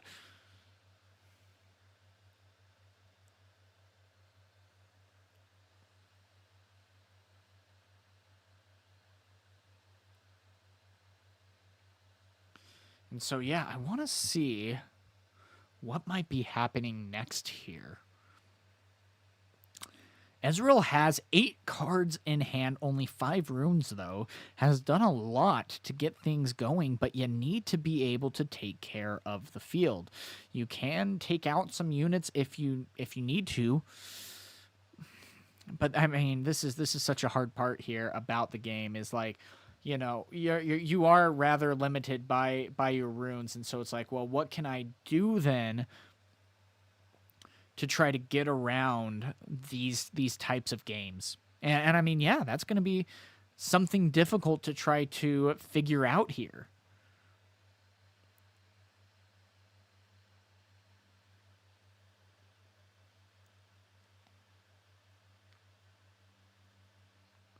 And again, there goes the Frigid Touch again. That is going to be used for 3, using the ability to, Ezreal's ability to make it 1 less. And then Bellows Breath is going to be coming in to really help clear out that board. And well done there on finding that needed answer to really lessen the mobility here that the Azir has. And again, this is played on TCG Arena. We are currently round 4 of the Champions of the Rift preseason tournament. So this is an online client where you can play for free, as we see Ezreal going into the battlefield, able to go up to 1 at that point. Again, another card drawn already for the Ezreal, targeting twice. And I mean, he targeted way more than twice. But still was able to draw a card off of that. Great ability there. And here comes the Arise again. Another 2 units, both able to equip and be ready to attack in. Ezreal is tapped out. And the big thing about Ezreal, too, is he doesn't have necessarily a whole lot of units that help him accelerate back into the game. So if both battlefields are able to be captured here, which I don't think is necessarily possible. Yeah, because we're going to be able to make a 1 recruit unit token, so that'll be traded on, if anything. Yeah, so no reason to make that. That'll just go back to base. You can equip it now and then move and immediately make another unit. So really good job there on the sequencing there. Very efficient and great to see. And so we'll see now if this is going to start paying off, because again, we've seen that the board was wiped, but what's Ezreal going to be able to do to get back into this game? I mean, we're going into turn 4. It's still 2-1. It's anyone's game. But right now, Azir's raising a brow, and I'm really curious to see what else it's able to do because, man, the power here is incredible. Now, of course, again, this could be one that Draven or even really any red deck can counter pretty strongly because if you do have something like, the one that destroys all the gear, that can be very difficult to try to utilize and come back from. Because if you're able to destroy the gear of Azir, you're going to just fall incredibly behind, and it's so difficult to try to catch up. And that is going to be a pass. And so already we're able to see what this is going to mean. That's another point going up 3-1 with 2 of the Ravenbloom students. Now, of course, any spell that is played is going to be adding another might to each of them. So there's great ways to get around all of this. And so I'm going to be curious to see what all is going to be happening then when we see this.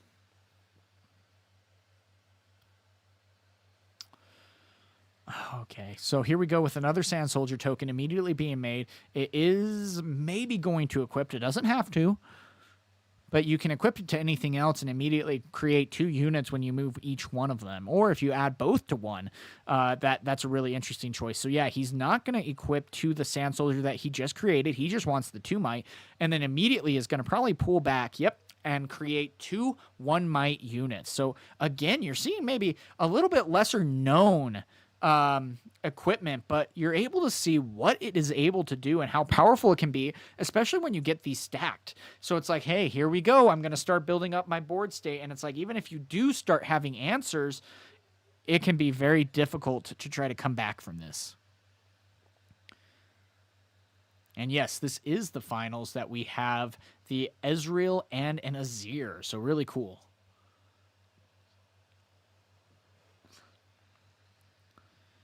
And so, yeah, looks like one is going to be floated here for the Azir player. And a lot of people, what they do is they actually hide the card. So if you right-click and say reveal for no one, it shows that you're floating it while still keeping it on the board. Because sometimes it can be just so difficult to realize if you're floating a rune or not. Because that is something viable in the game, but can be very hard to keep track of. And so already, though, I am loving this gameplay and seeing what Azir can do. We haven't necessarily seen a whole lot of Azir necessarily. And, I mean, heck, I would even argue we've seen a lot more of Ezreal. And so to see, like, hey, this is what I can do, that's scary. Now, again, he has to have some equipment going for him. If he misses the equipment, that can be a big miss. But you're playing so much equipment that you can really start this game pretty handedly. But again, I don't know if this is like a specific go second type of deck every turn. Nor would you maybe want to. I haven't played a whole lot of Azir. I played against Azir probably 5 games or so. And it is a very interesting deck to go against.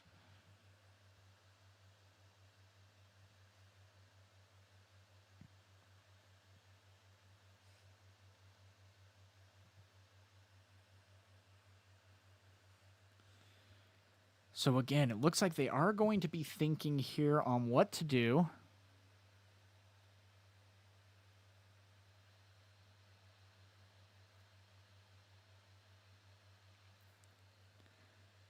But again, like, yeah, this is silent. Can you unmute? Oh, yeah.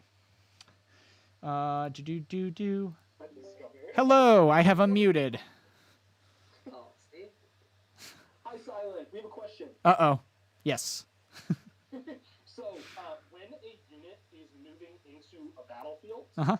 does it, for an attack trigger to occur, does there have to be an enemy unit at that battlefield? Yes, because it's kind of the same with, like, Cleave. The assault necessarily isn't. It works the same as assault. Yeah, pretty much. And if there is no attack, then there is nothing to add the attack to, if I recall correctly. Yeah, specifically, it's a question for Azir, right? Mhm. If I'm moving Azir in, does the attack trigger happen with no unit there? But if the answer is no, then that's perfect. Okay. Yeah, or... Okay, thank you. Yeah, exactly. Okay, sounds good. Okay, so that was a good question then. What do you think, chat? Did I say that correct? Because it specifically says, when I attack, you may move any number of units over with me. But if there's no one there, then an attack is not happening, and it is just counted as a move. So, did I say that or state that correctly? I'm pretty sure. But it is hard to say. But yeah, I don't believe that counts as an attack. So, anyway, yeah, good question, though. Yeah, that's what I thought. Yeah, exactly. Yeah, and a showdown, because it is still a showdown because you have the ability to play actions or reactions at that point on once the showdown starts, but it is not an attack. Yeah, that's the thing. And that's the hard part that makes this game so complicated. Because there's so many exceptions of the rules. And I remember when we sat down at first and they were like, oh, by the way, like this game you can learn in 5 minutes flat. You can pick up the game and learn to play it, and it's so easy. No, it's not. You made literally one of the most complicated TCGs ever. So... No, and Frigid Touch does not kill units. It does not die when it gets to 0. I'm not sure. I'm wondering if he did do that.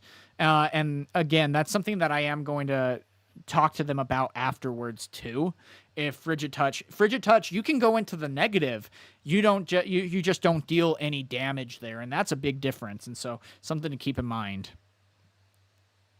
But yeah, that's a big difference. If Frigid Touch going to 0, because I was talking to my wife real quick when that was happening, so I think that was happening. She was wanting me down for dinner. I'm like, I'm almost done. I promise. So there we go with a called shot being out with an Ezreal out. That is going to be automatically repeated. Able to look at 4 cards and adding 2 of them to hand. Now, of course, you do that at 2 at a time. And so again, Ezreal is refilling his hand, getting a lot of answers. But again, you need to be able to try to find certain things going for you, and still would really slow things down. But creating 2 units every time that you move is going to be such an insane combo piece to continue to build up your battlefield or build up your base turn after turn. And there we go with Wages of Pain, dealing 3 damage. That's going to be another spell to add another 1 to the Ravenbloom student, moving it up to 4, destroying that Sand Soldier, which is going to be moving all the gear back to base. And that is going to be a 1 combat, a 4-2 at that point. Very powerful, very well done by the Ezreal, and a much earned point, going up 3-3 in this finals match.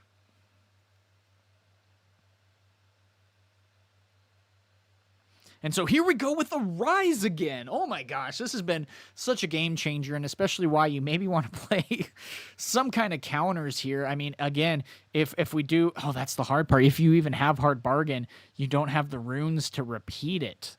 Otherwise, yeah, if you still play Hard Bargain, that's just going to tap him out and he'll still attack in. So a little bit of difficulty there trying to sequence correctly, but still something to definitely keep an eye on. I mean, this is just looking so good for the Azir.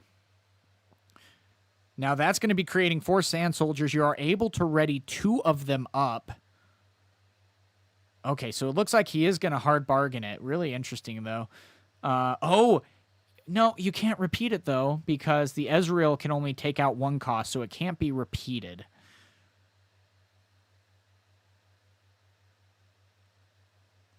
So if Azir pays the final 2 runes, then Hard Bargain just will necessarily be used, and they'll still be able to create the gear. And so, no. You can't repeat it, though. It only mitigates 1 cost, and I didn't see 2 runes up.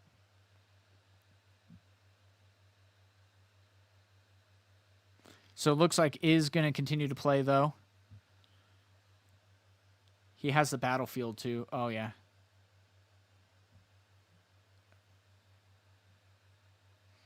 And so that's going to be a big win. That's going to be a trade, though. But clearing out that is already going to be a pretty big help there.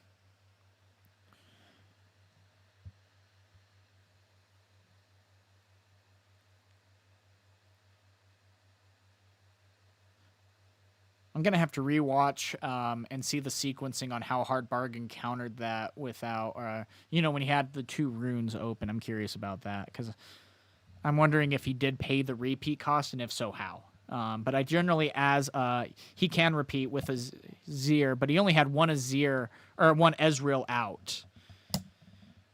And so he paid the final 2 runes, and then Ezreal only diminishes the cost by 1. And so, unless I missed that he had 3 runes up, which I might have. That's why I want to go back and rewatch, just to make sure. But anyway, again, that's going to be another trade. Oh, the blue one. That's right. Oh my gosh. Thank you guys so much. Yep. That's why this is the new battlefield. So yeah, that is a powerful combo then. Able to immediately hard bargain. Thank you guys. Yeah, I'm learning too. This is a brand new battlefield that I haven't seen, but man, did that just make a difference for the Ezreal being able to defy such a powerful spell. That's crazy. Gosh, with the Ezreal and the Spire out. That's cool. I love that. Yeah. Thanks, guys. Yeah. We're learning. Because, yeah, I was too busy reading or typing in the battlefields instead of reading them. So I'll try to do that better in the future. But no, that was a big turn from Ezreal. Now, he is kind of forcing this. That's a little scary because you're going in and trying...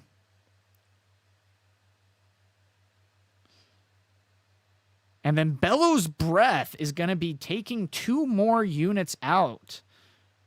And immediately repeated with the Ezreal cost and the battlefield again. I mean, you're seeing the power just for the Mariah Spire. The Mariah Carey Spire. I don't know. But you're seeing that kind of power. I mean, he just cleared the entire board. And right now, Ezreal has all the cards in hand. And Azir has all the equipment. And that's it. And then here we go again with the unchecked power that is going to be, again, utilizing 2 cards with the Ezreal ability.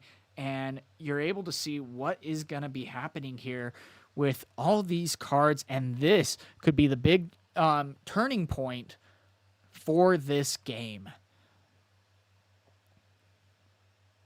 I mean, the Ezreal drew, the called shot drew. You're seeing the differential here. 30 cards in deck for the Azir, while only 18 are left out here. And so already just absolutely crazy to see that kind of differential. And that can make such a big difference.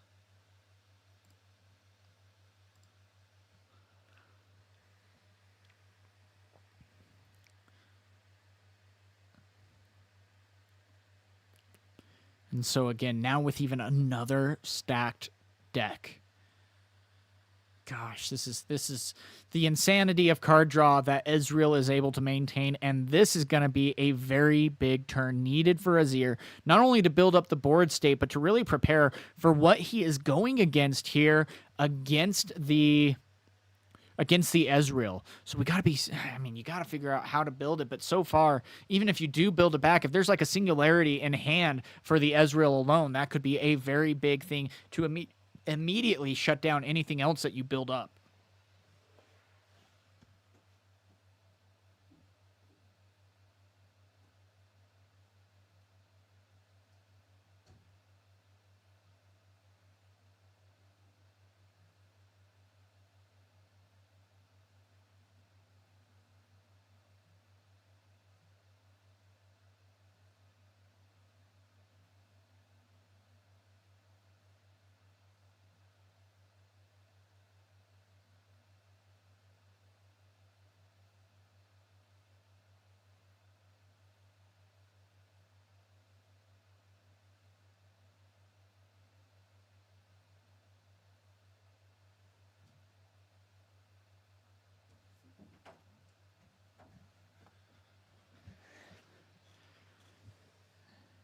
And so already that was an absolutely, I mean, gosh, I can't believe that every card in his discard is just a rise.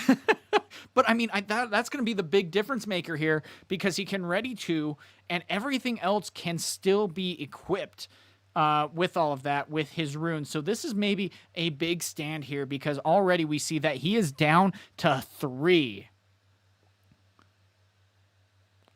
And luckily that did go through, because, yeah, again, another hard bargain would just immediately shut him down. But still, even drawing 3 arise, defying the odds a little bit there, but still able to do so. We're seeing that a Wages of Pain is going to be dealing 3 damage and immediately creating a gold. That could be a trade. Is there any other options here? And he very well might be okay with the trade, because, again, that's going to be slowing down the Azir player here to make sure that this is all stopped. That's awesome. And so, yeah, the BF Sword is going to be going back to base.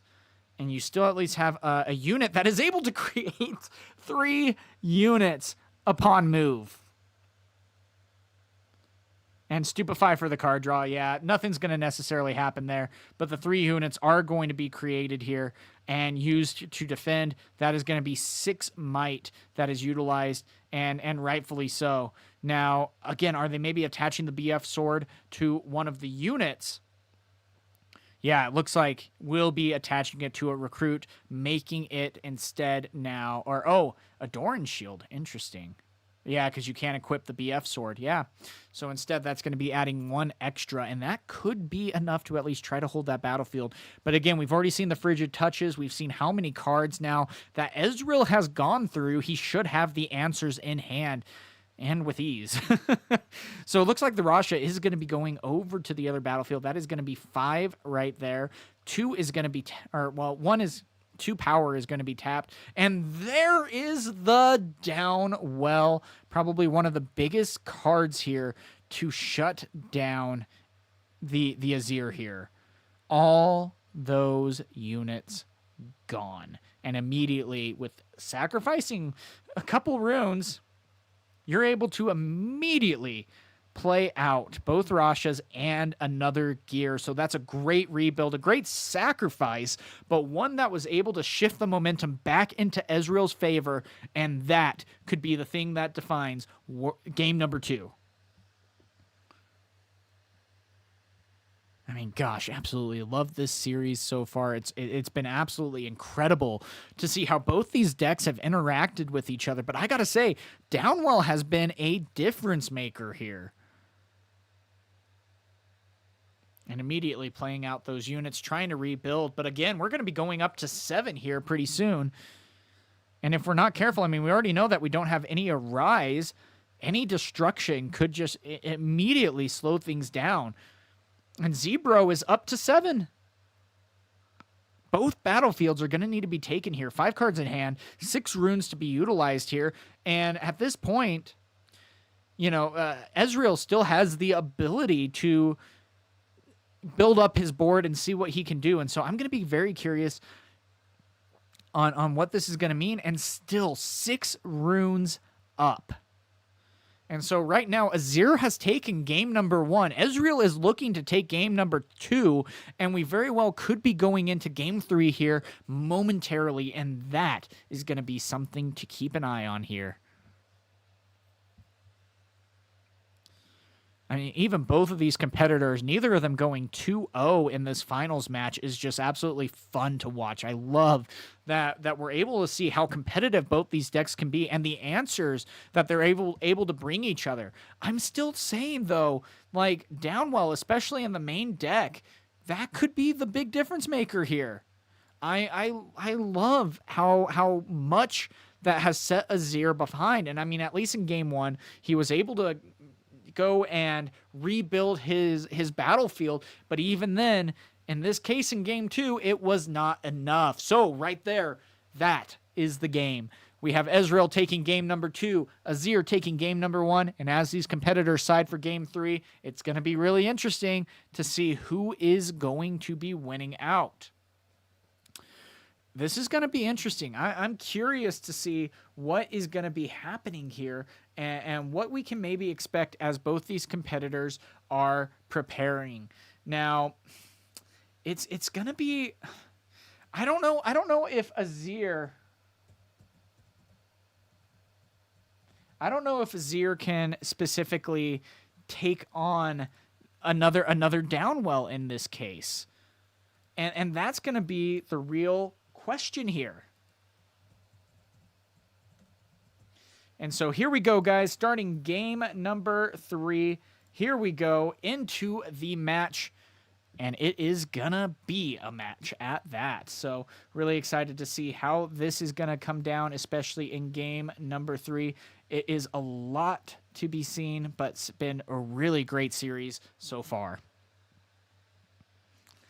And here we go, immediately passing play. We already have a great start being able to create some units. Now, of course, with Card Sharp, you are able to offer your opponent, hey, you want a gold, my dude? If you do, I get 2. And so I love that option because it's really funny because you always feel bad about turning down the gold. Plain and simple. You always feel bad. And so it's just really funny. And there's maybe a couple of times that you say or you want to say yes, and sometimes that you even do. But otherwise... It just hurts. It really does. But already going out and playing a new card that we haven't necessarily seen in this series, Guardian Angel, which is basically going to be a Zhonya's Hourglass, able to save the unit at the cost of the equipment.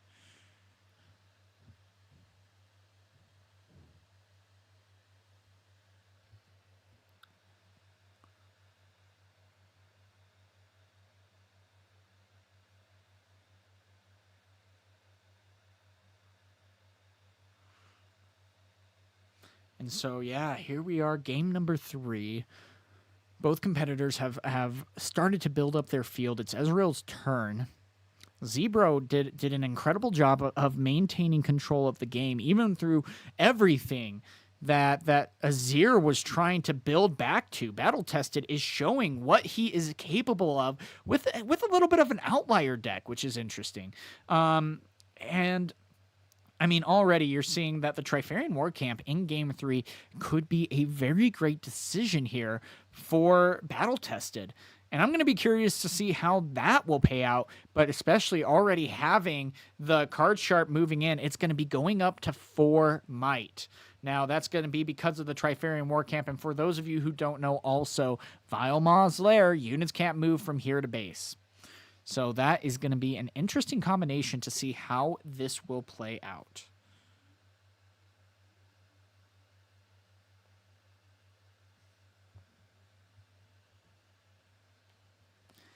And so still going to be moving in immediately, going up 4.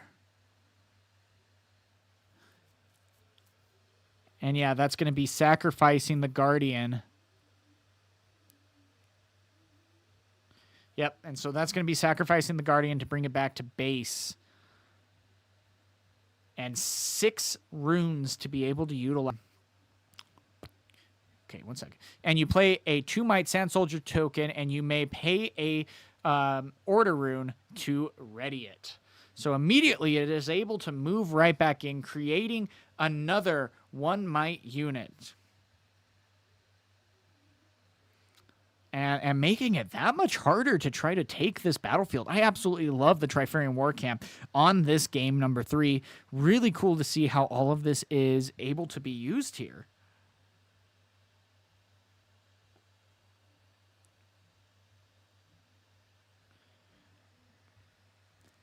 And again, here's the backfield, but we see that 7 runes are up, so could even be anticipating trying to get that Downwell to be able to board wipe, because again, that'd be leaving nothing out. And this hidden card right here would be interesting to see what that is. I mean, it's a hidden blade, odds are. And if you do Downwell, you can react to that with the hidden card before Downwell fully resolves, meaning that you would be able to destroy one of your token units and be able to draw 2 cards. So, again, though, you have to be so worried about Downwell. Probably 1 or 2 is played. I would probably guess 1, maybe more. It might be a side deck option, and in this matchup, he might have added in a second one. Tough to say. But again, what we're going to be doing now is adding the BF sword over to this. Now, you got to be careful. That is 4 runes up, and so that could be double Frigid Touch for 3. Potentially. Yep, there it is. Double Frigid Touch going -4 with the Ravenbloom student getting +1. It's going to be going 3 there. And that is going to be a hard hit right there. Because, yeah, I mean, you added 4. Basically, you're saying, yeah, it's a 2 to 3 at that point. But still, immediately able to equip. You're sacrificing a lot of runes for this.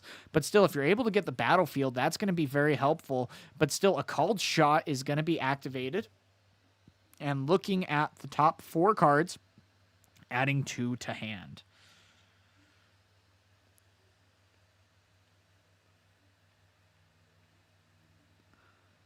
And so, yeah, we'll see here. But a Stupefy is going to be -1 on the attack. Now, that is going to be activating as another card. And that is going to be a big trade right there for Ezreal. Because, again, every spell that Ravenbloom student is able to utilize is immediately added to her might by 1. And so already you're seeing a 5 might.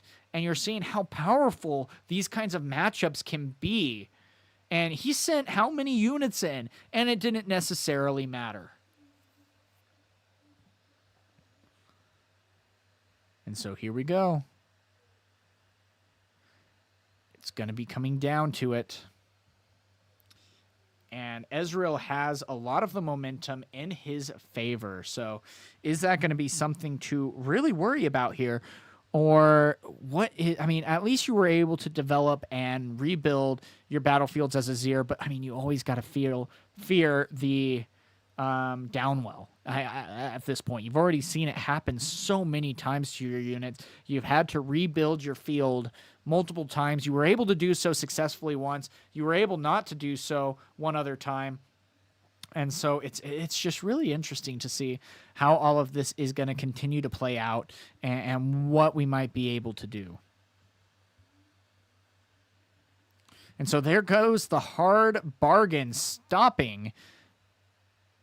Yeah, stopping in its tracks the Hidden Blade. That is a big shutdown right there. Because, I mean, those 2 cards for Azir, it is so important for him, and he just missed out on that. That could have been a game-changing draw for him, especially going up to 6 runes. Could be hoping for an Arise, but no Arise is going to be found, at least initially, because that's 3 additional cards on this next turn that he would have had. Ooh, and a Singularity saying bye-bye to you. And that's the hard part. He had just spent all of that power to equip that to his units and has just been denied those runes. So an Arise right here would probably be the best case scenario, hoping he has that in hand, but if not, it's not going to be able to do much at this point. I don't know what else he could maybe do to continue to get back into this.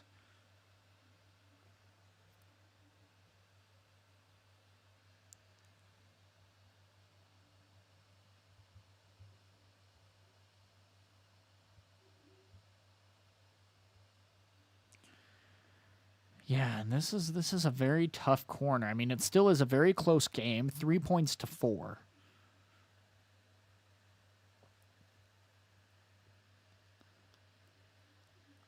And so, yeah, we'll see what is able to be reacted here, what they're able to do.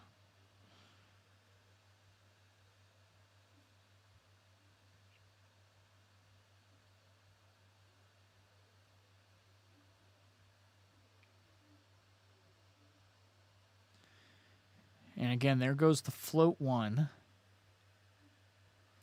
to equip.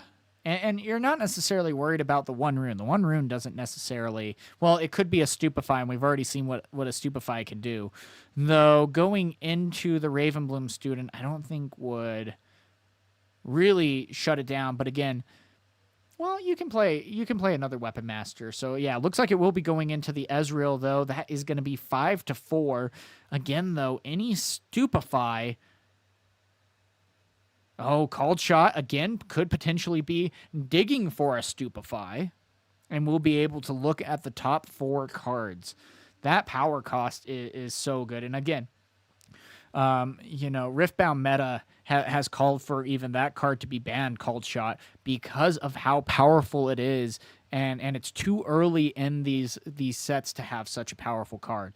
And I don't know, I don't necessarily agree with it just yet. I don't necessarily know what kind of fix there could be, but it is a very powerful card for set 2. And so, but it looks like Ezreal is still finding his end, as there is no necessary answer, but still, that's 2 additional cards that are added to the hand of Ezreal as he goes up to 8. Even if he doesn't necessarily find those answers, it's going to be one that's really interesting to see what is he's able to do. And there's not necessarily a whole lot of threats that he has to worry about just yet. But even if he has a Singularity in hand, that's going to be really scary. And here we go with another Desert Call that can be repeated, and it has been, as 2 sand creature tokens are being created, both being equipped automatically. That took a second.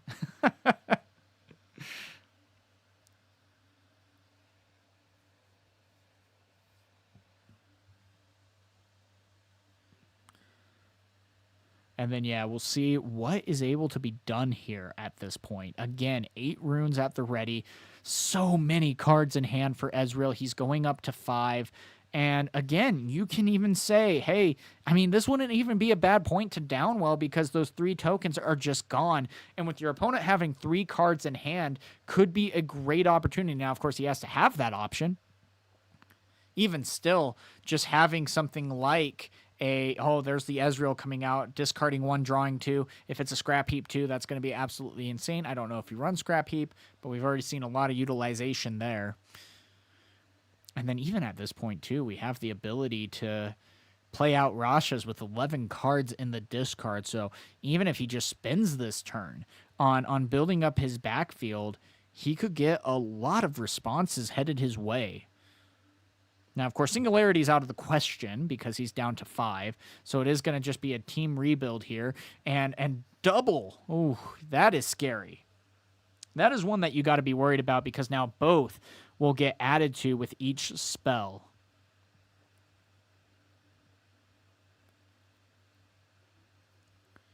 And that's going to be a hard answer to try to figure out what to do here.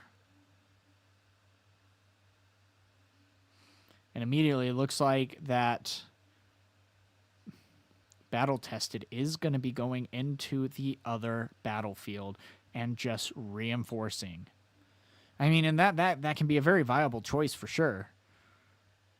You just got to be a little bit worried, like, well, what do I do with the other battlefield? I need to be able to take that over in some way, shape, or form. Otherwise, this game's going to be almost as good as over. And again, if we happen to see any... Oh, there goes the Azir right here. He's accelerated. And with 2 up, though, that is such a scary risk. Now, when I attack, you may move any number of token units to this battlefield, which includes... over at Trifarian, because it's a move. It doesn't say it has to be from base. So he can, if I remember correctly, kind of go outside of the bounds and move things over automatically to this battlefield. And that looks like exactly what he's able to do. Such a powerful combination and a great answer to double Ravenbloom students here.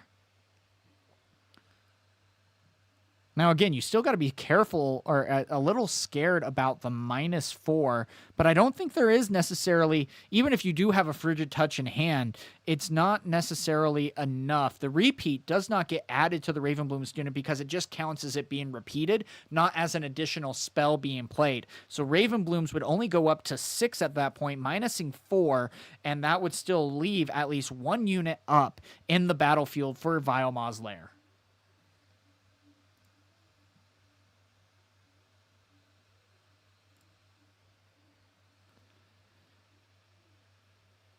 Yeah, and it looks like a Stupefy. Again, trying to find the answer. Now the students are up to 6. The Azir is -1, so it's at 3. But yeah, we will wait and see what kind of responses might be here.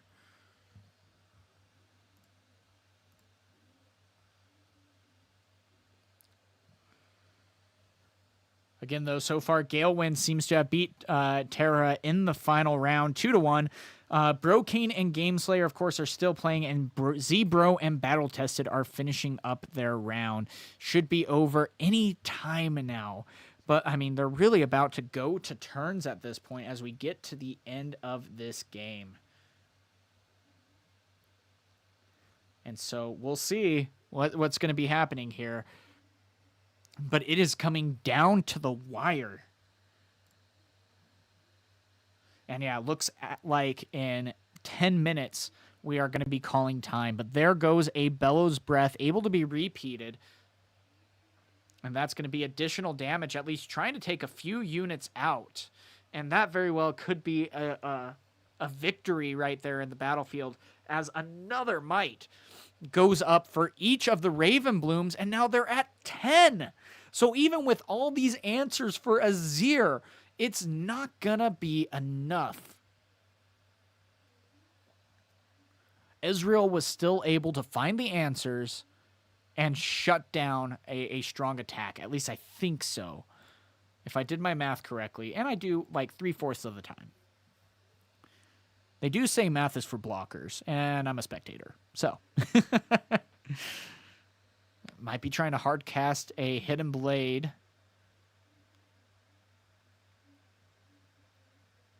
All right, okay, grabbing back the Calm Rune. It goes to base. It counts as a unit now. That's Magic the Gathering for you. And yep, there is the Hidden Blade. Oh, to take out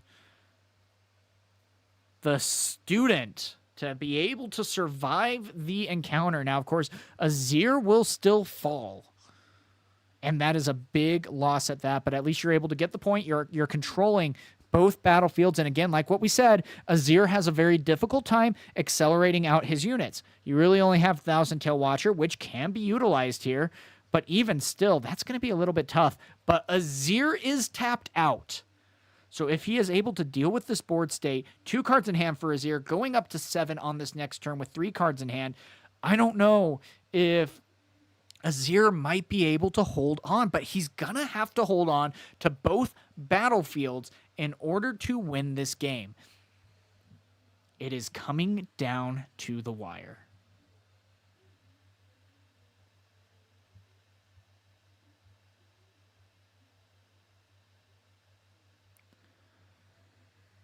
And there we go, already clearing out a battlefield, going up a point, and then we're going to immediately see the Thousand Tail Watcher. That's exactly what we were worried about. And the -3 comes into play as 7 points is up, and that very well might have just sealed the game.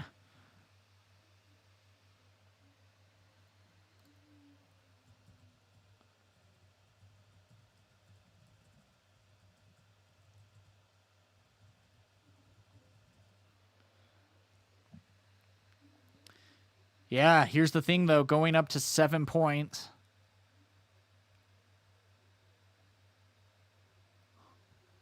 Go ahead and join the Discord down in the description below. Get the Champions of the Rift role in the self-roll Discord, and you will be able to join in. Great to have you guys here as viewers. Again, we make Riftbound content every single day. I don't know how I do it.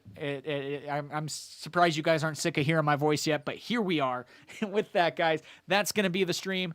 Thank you so much. And until next time, guys, have a good one.